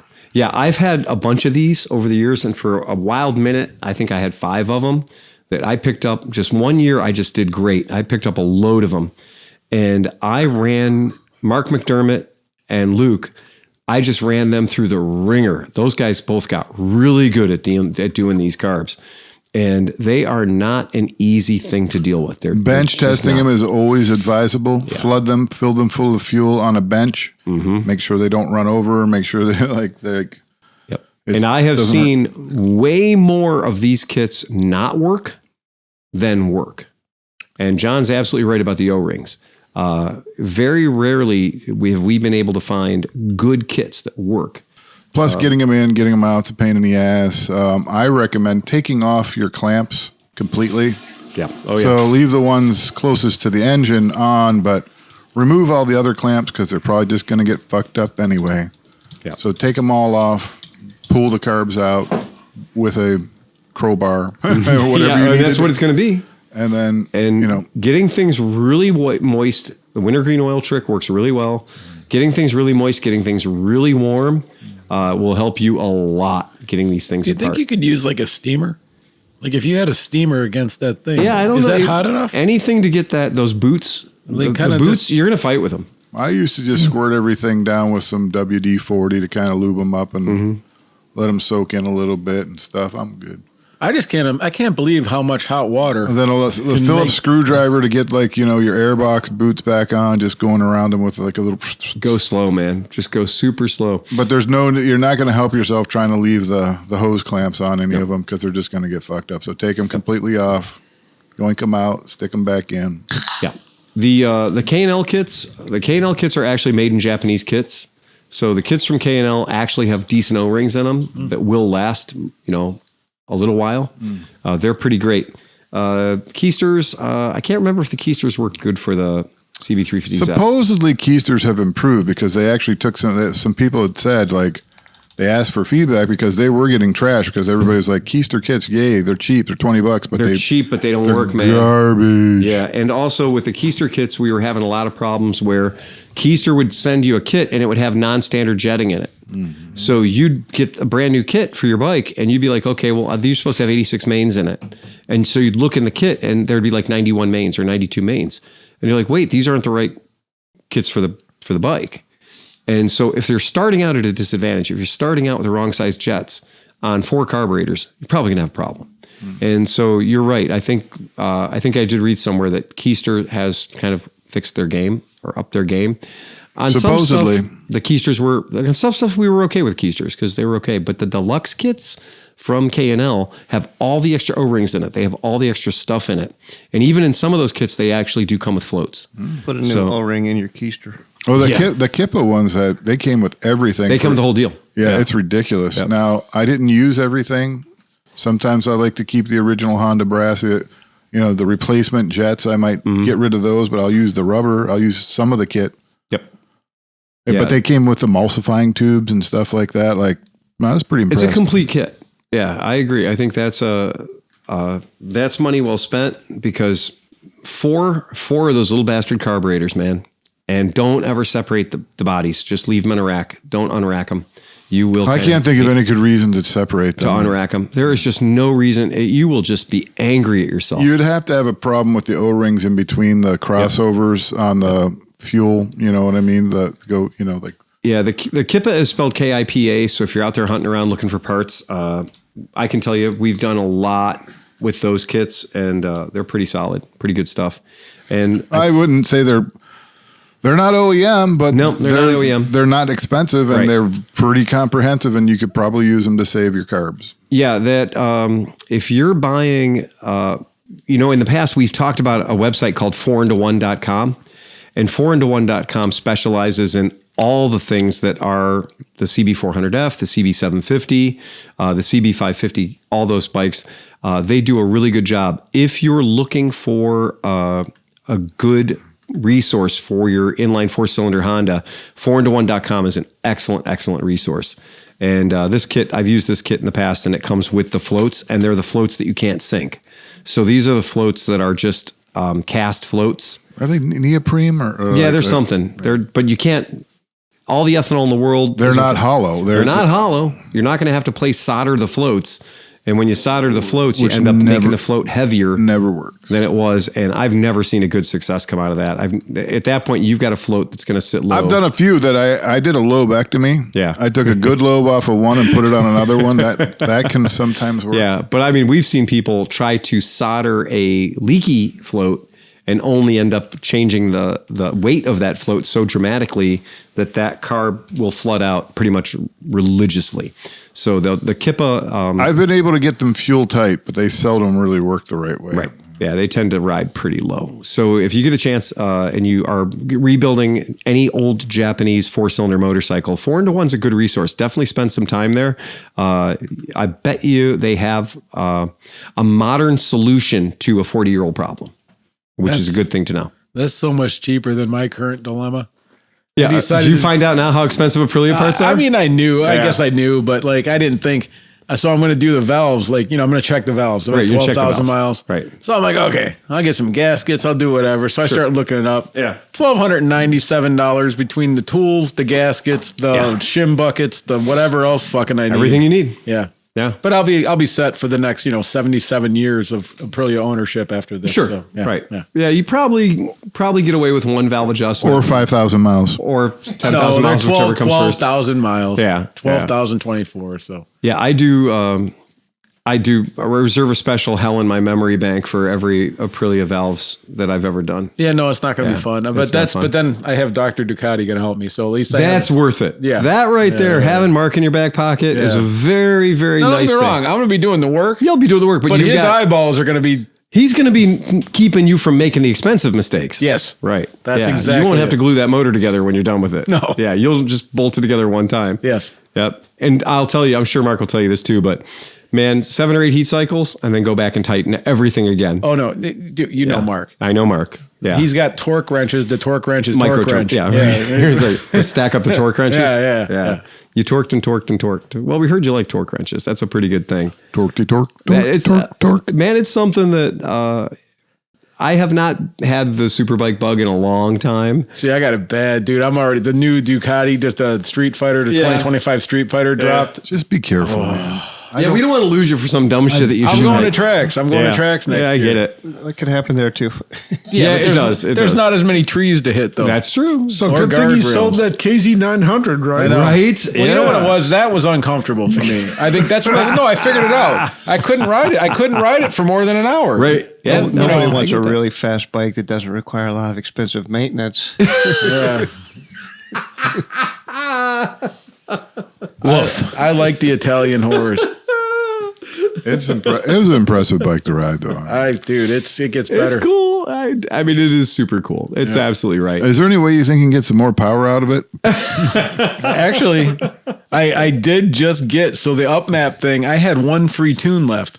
So now with the SC pipe I put on it with So you had a bonus tune hiding, Yeah. so you could retune for that pipe. I could retune for that pipe. Nice. So I Good put a job. full titanium pipe on it. And Yeah. now with that, I should be able to hit about 198 horsepower. Right. Oh, God. Yeah, exactly. Yeah, I feel the exact same way. But you're done with crazy fast bikes, yeah, I don't right? need fast bikes anymore, man. But I'm being responsible with it. That's about 160 horsepower more than that. It's a whole fucking lot. Yeah, It's that fun, is a though. lot, especially on a lightweight, fun bike like that. Marshall knows. He listens. I'm surprised he's not on. He likes his too, man. Yeah, They're fun well, bikes. And they ride like a normal bike until you don't want them to. That's right, and that's the. I best will say thing. that it wasn't awful to just ride it until you crack the throttle and then just holy shit. Oh, that Multistrada I was riding around for 2 years. You could ride it like a normal bike. And Was it that a didn't matter what V4 or mode you put it V2? in. Was What's it that? 4 or 2? It's 2. Okay. Yeah. And it doesn't matter what mode you put it in. It's 1200. Oh, yeah. And you just drive it like a normal human. That's 169 plus It's 155 horsepower. Or 155. Yeah, 155. It's no give or joke. take. That's a no, it's mean no bike. joke. Yeah. And when you drive it like a normal human, it drives like a normal human bike. Yep. But when you crack it, then all things, scary things happen. To be 100% honest, though, like, you have all these YouTube dudes out there that are like drag racing on 271 doing 180. Yeah. That's not what I'm into at all. No. Like I like to go from 30 to 60 really fast in a turn. You know what I mean? Like I'm not really interested in the top speed of the bikes or anything like that. So we have a new $5 Patreon member, and I love this one. Dr. Wobstaqua. yeah. It's easy for you to say. It's spelled exactly like it sounds.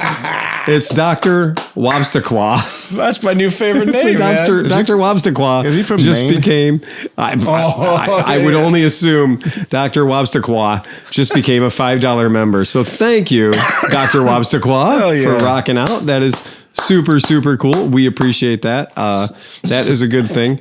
Audio Vector says with ultrasonic cleaners, Yes. there is no reason to undo a rack of carbs. No, you're absolutely right. He's absolutely right. If your ultrasonic cleaner is big enough to drop a whole rack in, that's a problem. So a lot of people have the consumer grade Home Depot, JC Whitney, Hazard Fraught parts cleaners, parts washers, and they're a little too small. You can get only 2 carbs in there, but not 4.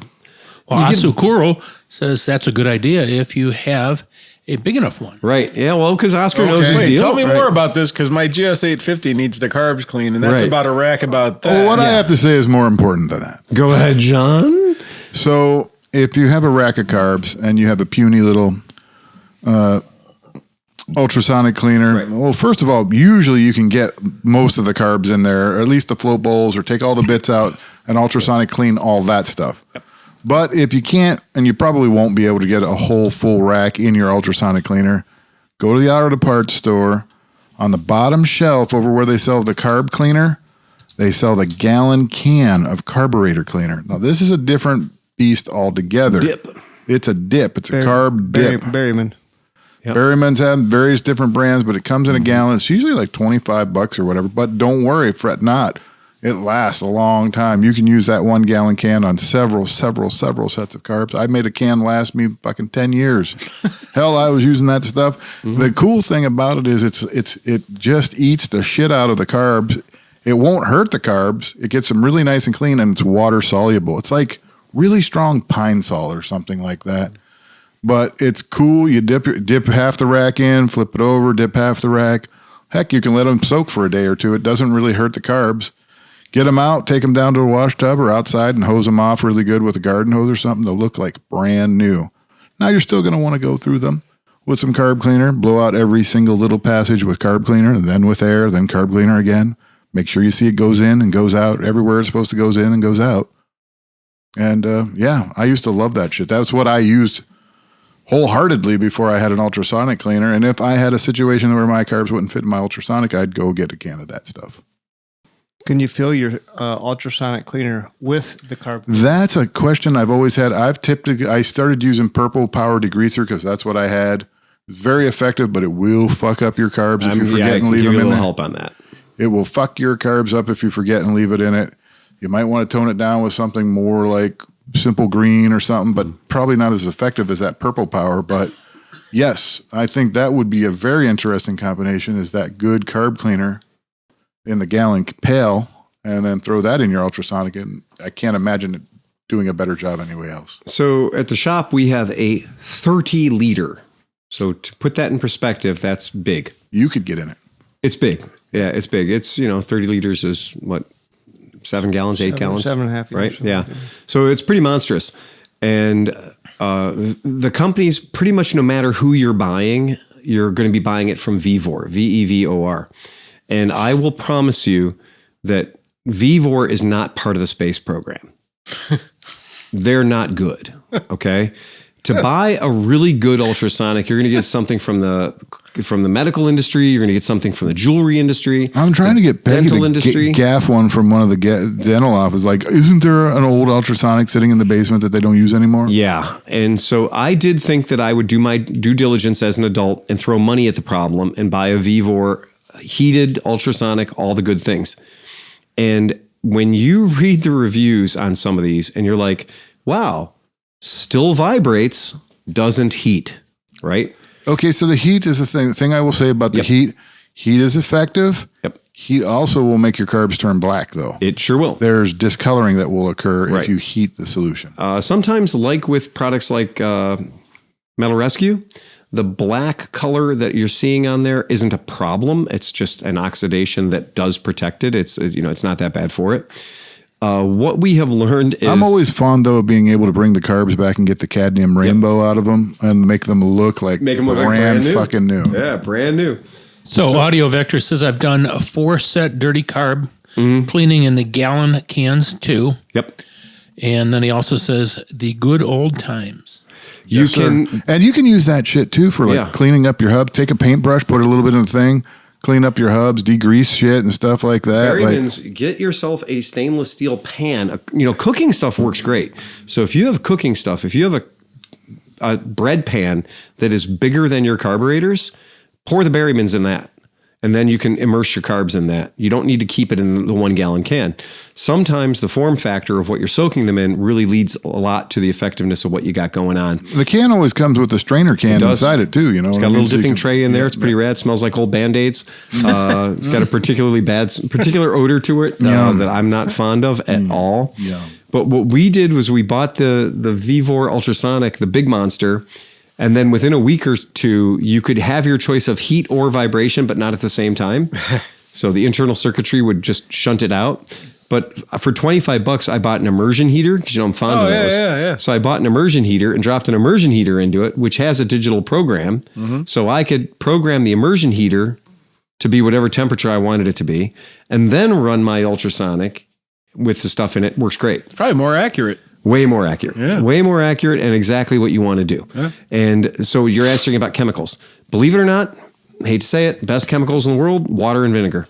Water and vinegar seems to work fantastic on everything. Douche them. Yep, douche them. A little bit of Simple Green and a whole lot of water because it's the vibrations that are doing the work. It's not the chemicals. Have you tried Dawn dish There's detergent? Dawn dish soap. That does really well with grease. It does a great job on the greasy stuff because the heat and the vibration together really do a better job. And I've seen people, like John was saying, ruin anything that is cast by putting in straight Simple Green. Bet you didn't know that when you buy a can of Simple Green and it's got the sprayer on it, read the can carefully. It says concentrate on it. You're supposed to take that home, cut it 4 to 1, 5 to 1, 6 to 1 before you go spraying things with it, or it will take your skin off your fingers in no time flat. Sometimes the product, when it says concentrated on it, means that you need to cut it when you get it home. Don't go spraying it directly out of the bottle because that stuff's pretty hot. What's the active stuff in Simple Green? I have no idea. But it will take your finger. It will take, if you're using Simple Green, You buy it for $5 for the spray bottle. It says concentrate. You don't thin it out. You just run it the way it is. You will lose your fingerprints, and your fingers are going to hurt. It does a number on you. Well, do you think Audio it'll take Vector also says Vivor 30L Black Friday deal on site we shall not mention. There's a Black Friday deal on the Vivor. Oh yeah. That is going on right now. That's usually retailed out at $269 on sale for $229. If you buy one of these, there is the strongest chance that it will crap the bed.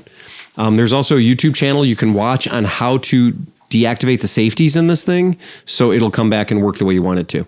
But it is a safety thing that it essentially is protecting itself, and maybe you don't want that. My little Harbor Freight jewelry cleaner. I mean, those are great. It's worked great for a long ass time. Well, there's not a lot of stuff going on in there. Getting the heated one for the volume and stuff that we do at the shop. But that one, mine's heated too. I mean, it's got the little ones are great. They're $50 and they rock the free world. They're absolutely good. For us, I needed to be able to put a rack of carbs in. I needed to be able to put some brake calipers in there. So I needed something that was large enough to be able to have those size items in it. And I've been dicking around with like 2 small parts washers for a long time. It's nice to have a big, good size one. And that's that 30-liter job. Yeah, that is a Black Friday deal. Plus, you right got now. about that 240-pound parts washer that's not here today. Yeah, right. Well, Tom, go grab your toothbrush. Right. Yeah. That's it. If you do a lot, get one of those proper parts washer. Yeah. You get a proper parts washer that's got a nozzle with a brush on it. You make some good time. Yeah. You clean a lot of stuff real fast with that. Yeah. And like John says, you can recycle those chemicals about 9,000 times. I think we had the same stuff in our first batch for like 10 years. Wow. Yeah. It just doesn't go bad. Just filter more of the crap out of it. Yeah. Throw a green scratch pad in the bottom of the drain, catch all the particulate matter and get rid of it. Yep. Pretty cool stuff. Anybody else got anything else? Yeah, I think we would be remiss if we did not mention the passing of one Malcolm Smith. That is right. Malcolm Smith has finally freed himself of this mortal coil. How old was he? Like 82 or 84 or Oh, something. really? I thought he was like Wasn't he married to Liz Taylor? Not to my knowledge. No. Who was the millionaire she was married to that turned all of his money into Harley Davidson? That guy. Probably not him. Never mind. No. Malcolm Forbes. Sorry, Unaware. Forbes. Yeah, I don't know. Forbes. Also, Motorcycle Mary. Do you know who that is? Yes. Mary McNeil Mary died McNeil. like yesterday. Yep. Today or yesterday.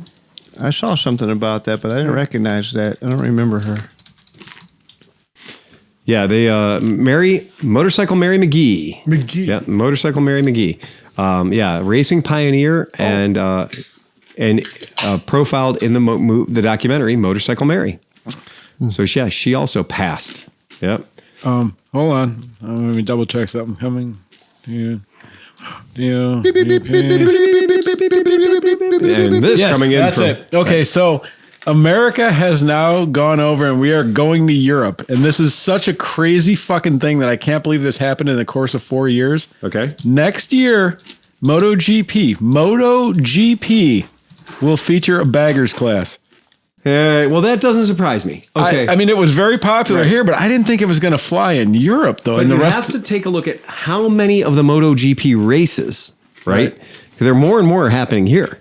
Well, they're down. Well, they used to have 3, and then they have 1 again. Yeah. So maybe they're going to bring more back. They might, to have a bagger class, it's going to be a weird thing when you're like in, Dubai. Spain or Spain. Dubai, yeah. Right. Yeah. Europe races sidecars and they race like full-size semi-trucks, Right. know, Yeah, and right. all Sure. kinds of weird shit. So Yeah. I can see A the lot of weird baggers, like, having categories. some appeal over Yeah, that. that's true. Right. They race semi-trucks. Yeah, it's exactly right. But I mean, if it gets us MotoGP back here for more than one thing, I'm all for. That's great. I'm not mad about that. But I just thought that was interesting that they're really like it. It blew up, man. It took 5 years from going from a stock bagger to now being a MotoGP level class of racing. And as we talked about, you can buy the bagger class Indian For like $80,000 that or is something. ready to rock and roll, ready to Yeah. put on the track. Yeah. Yep. I was amazed by that. That's I was fine. I love it, man. Yeah. I'm all for it. anything to promote everything. So And then I do have another call. So with the track, the Lorraine track guy for the small stuff, I'm going back and forth, obviously with the holiday, whatever and things. But next week I'll have another talk to him. So I'm going to really try to get him on the podcast in the next couple of weeks so we can talk about him because he's very interested in hearing your experience with running scooters. I would and things love like to that. run a class out there. I think that'd be fun. Yeah. So anyways, The more the merrier, Right. because that's the whole thing. Do you know, Flat Out Friday, Mama Tried shows, all that stuff where they were racing on polished concrete with Coke syrup. oh yeah, You did that. yes, Super fun. it was awesome. Right? It's tiring as fuck, but super fun. You're working your ass off. Yes. And you wouldn't think so. No, And you're out there on a mini bike. you try to hold your foot out in front of you while going 40 miles an hour For about on half a an hour. flat piece of cement with Coke tequila. syrup. It was a trip, man. It was fun though. Dan, is that tequila in the Jello shots? The green one? Yeah, okay, the green one. He's got a map. That's the margarita. Okay, I thought it was Green one is tequila. pretty solid. Yeah. The Dan green, shows the green Jello shots are pretty delicious. Wait, look. He has a key, a map to the He does key have a for key. the I like colors that. of what they're and drinking. I like that it's printed out. Yeah. That's very much a Shout crown. out to Mark and Diane Goldfarb for providing the Jello shots. Providing the Jello shots for tonight's podcast. Leftovers from their Halloween party. Yep, absolutely. Good enough for me. Sleepy's going to be working by the time this drops out to the regular listeners. By the time it gets edited, we did some shooting. So just to let people know, we went out, we busted some birds, and we had some fun. Super good time. Went out and did what we do best. We realized that John is extremely dangerous with a shotgun. Yeah. Extremely dangerous. I don't know. Augie was right up there. But with me. Huggy, when the chips were down and it came down to the true shoot off, Yeah. the fact that these guys went into double elimination overtime between the two of them, and then they both literally failed to start. Yeah. They both shot shit on their first bird in the double elimination competition. Oh, yeah. Which forced it into the third round. The stress was palpable. And it was great. Like I didn't even get a shot up. I forgot to click my safety. Yeah, your safety was still on. But even before the contest, though, you were rocking them, and I brought a bunch of cameras Right. and so we tried a bunch of different things with the cameras. I got some insane shots with you doing the single-handed shot at the thing with the 360 cam camera. on Yeah. it. I had an angle where somehow I'm above you. Oh, that's looking great. down Perfect. Because the camera was on the top of the gun, so it's Yeah. going to be That's like super little bit. slick, man. It was cool, man. Yeah, we had a good time. I'm taking time with this one. I apologize. It's going to take a week or so, but I think it's going to be worth it. So I think it is. Did you shoot the drone that you he wanted to did, get? yeah. He shot about 8 times at it. Yeah. Did it go down? No, I wasn't trying to shoot the damn thing. Oh no, I didn't. We didn't. My battery died. I thought for that the was big one of the things you were going to the do. He big didn't one- put the heavy lift drone up. No, we he didn't do wasn't anything flying crazy. targets for us Yeah, it like was- he should have been. Well, here's the thing. We weren't sure we were allowed to shoot because it said it was closed. So I wasn't going to bring a bunch of potentially illegal FAA kind of shit to shoot down at the thing. Yeah, when we were the law, stacking up breaking the felonies, we law. figured having the felonies stacked just knee high was probably a good idea. I can say though that Yeah. after we went to dinner, because my dumbass rode there, Yeah. and then the sun went down, it was like 32 degrees. I know it got chilly once we quit shooting. But it's just around the corner from your house. You're right. Yeah, Just at that just point. around So the by the corner. time I got home, I think I repuberated. Like my testicles puberated. My testicles were up by my. So you had to nipples. wait for them to drop again, is what you're saying? Yeah, it was. What were you riding? What were you riding? Africa Twin. Okay. but He then I- shows up like he normally does. Africa Twin, shotgun, tons of ammo. All of his gear, all the bird. Chair. Like I don't even chair, think you camp got your chair. gun out. Did you even fire your shoot? Oh yeah, I your went shot? through Okay. like a little box. There was one gun that never got fired, by the way. We have proof. His shotgun's right there. Yeah, it The is. shotgun's He brought there. it back. You can smell it. Yeah. There was one shotgun that got put on the table, and it never got fired. Yeah. And at the end, when we were cleaning It up, was left. it was still on the table. And I was like, hey, somebody forgot their shotgun. Did somebody forget their shotgun? What the hell, man? There's this perfectly good Mossberg 500 sitting on the nice, table. real nice gun. And it turns out it was one I got from John. That you forgot. And I put it out for people to use, in case you didn't have a shotgun, here's an extra shotgun to use. Yeah. And nobody used it because nobody knew who it was or whatever. Right. It's like the So- missing man formation. It was a missing man formation. And so I was like, okay, so I'd loaded, my 5 or 6 shotguns into my truck. Yeah. And so Sleepy's like, That's the most American thing ever. When you're loading up after shooting and you have an extra shotgun that you don't recognize. Not a shoe. Not like, Not a hat. No, not an extra folding camp chair. Not your earmuffs or anything like that. Somebody Just forgot an the entire earmuffs. weapon. An entire shotgun. And a perfectly good, cromulent shotgun. So you guys killed a lot of pigeons? We did. Did pretty good. We did a really good job. I think it was Most of them didn't get away. Here's an interesting fact about pigeons. You know that pigeons die after they have sex? Mm-hmm. At least the one that Singe fucked did.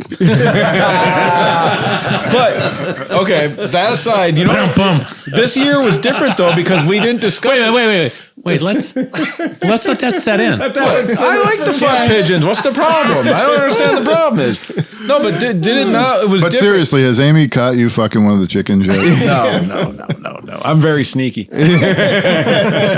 But it changed everything. They cut down all the trees where we shoot. Right. Yeah. And so like, the depth perception was fucked. Yeah, it's a little different. Because you don't have the trees behind you to give you Nope. contrast against the birds. Yeah. That messed me up a little It is bit. a little different. They're doing something there because I took the drone way out there and there's like, there's tracks and removed trees and all kinds of It shit. took me exactly one day after shooting to buy the wobble adapter for my bird thrower. So the bird thrower now is going to pitch the birds in a random fashion. Oh. So instead of doing what it does now, which is throws a predictable, the perfect same bird all the time, which does make it pretty easy. Yeah. Now you're not sure where it's going to go. That's one of the things that you see on sporting clays is the wobble. The wobble. And so I bought the wobble adapter for our thing. That's putting our Patreon money to good work. Thank you. That's that it. manual one step that I have, it at least it does that. Like It does. It throws it sort of the same place, but depending on how you put it, and then it kind of walks and stuff. Like how you load it When makes you a did- You can't always rely on that predictable shit. When you did two at one time, they were going all over the fucking place. Oh shit! Yeah. Oh, when you throw doubles out of his thing, it is weird. Yeah, that was fun though. Yeah. For the one I'm using, if you want to do a double, what you do is you get it staged and you put a bird on. Yeah. So you put a bird on, and then it automatically feeds a bird, and then they come out on a spread. So Yeah. you get one at 2:00 and one at 9:00. Yeah, mine's easier because it sends them both out, and one high, stack one them. low. So you shoot the low and then shoot the high. Right. Yeah. You I stack like them. my favorite part of the day though was like basically playing what is it the Apple game with John. So I went to find Dan's like I gotta go pee, so I'm droning and I'm like I'm gonna go fucking find Dan pee and just be a dick. So I went down there and then John's walking down and he holds up his hands. Right, He's he like holds his this. hands in a circle. I'm doing like 40 miles an hour. And I was fast. just like, right through his Yeah. head. Yeah, It was you awesome. did Johnny Appleseed. You definitely shot the gap with your drone. It was difficult for me not to flint. I'm like, oh, fuck, don't move. Right. Yeah. Because you can't move. No, you like, can't. He's either going to make this. I trusted you a lot more than I should have probably. But Yeah, you probably No, I did. was right middle, right dead. I felt it go across my fucking head, though. I'm like, I whoa. would say it was more William Tell than Johnny It's Appleseed. no big deal. It's just that was it. It's just four propellers spinning at 23,000 RPM At 40 miles an hour. at 40 No miles an hour big towards your deal. face. Yeah. What could possibly go wrong? John Trump. See, look, we got it. We did good. It was fine. It's a flying. I didn't think you'd try it if you didn't think you could do it. Oh yeah, 100%. It's a flying Cuisinart. Yeah. Just looking for something to eat. That's all it is, man. It was fun, that is though. it. So anybody else got anything else? I think we're good. Okay, well, Sleepy and I are going to be going to Vegas. Yep. We're going to be going February 2nd, 3rd, 4th, 5th, and 6th, whatever it's the AIM Expo. Dan's going to be joining us. He's going to be out there at the SHOT Show a couple of weeks before, Pimp and Gun stuff. And then we're going to be there. And then what's the bonus feature is that weekend, instead of just going for the AIM Expo, Wednesday, Thursday, Friday, we're staying on for the One Expo, the One Moto Show, which will be downtown Vegas at the old, I believe the Western, what used to be a casino is now it's a parking deck. Well, and if we're going to be there, if anybody's listening, it's going to be at the One Show. Right. Come and us see know, us, man. yeah. See us roaming around. I was getting kind of. Cleveland Moto Show. I was kind of thinking about that, but Yeah. it's my operating week, and I can't really take time off. Yeah, we're gonna do a room at the Hampton for the stuff that's at the convention center, and then we're gonna get a more reasonably priced room downtown. I'm okay with just being homeless for the weekend too. That's also fun. Yeah, Right? I It's don't super mind. fun, and there's all kinds of cool stuff we get to do. Go to the Golden Tiki Room and do all kinds of fun shit. I'm looking forward to it. Yeah, It's going to be good. I tend to have a pretty good time when we're in Las Vegas. There's a lot of good stuff. Oscar should come out. Oscar should come out. That would be a Jesus great Christ, that'd be opportunity a for great Oscar to opportunity. come and hang out. Flights to Vegas are cheap from virtually everywhere. Yeah. Yep, they are. Oscar, that'd be calling you out, fun. bud. Calling you out, Oscar. Yeah. Oscar knows how to have fun in Vegas. That's right. In fact, Sunday we can go out to that amazing flea market. Oh, man. And so if you've never been to Las Vegas flea market, that is a sight to behold. I'm in. I will get my heavy duty elotes fix going on right there. So that's it. Anybody else got anything else? Fuck, man. No joke, Smith? Nope, got nothing. That's what Pete gave you earlier. That's true. All right, if that's all there is, my friends, remember to ride fast and take chances. Play us out of here, Johnny Mac. Bum bum bum bum bum bum bum bum bum bum bum bum bum bum bum bum bum bum bum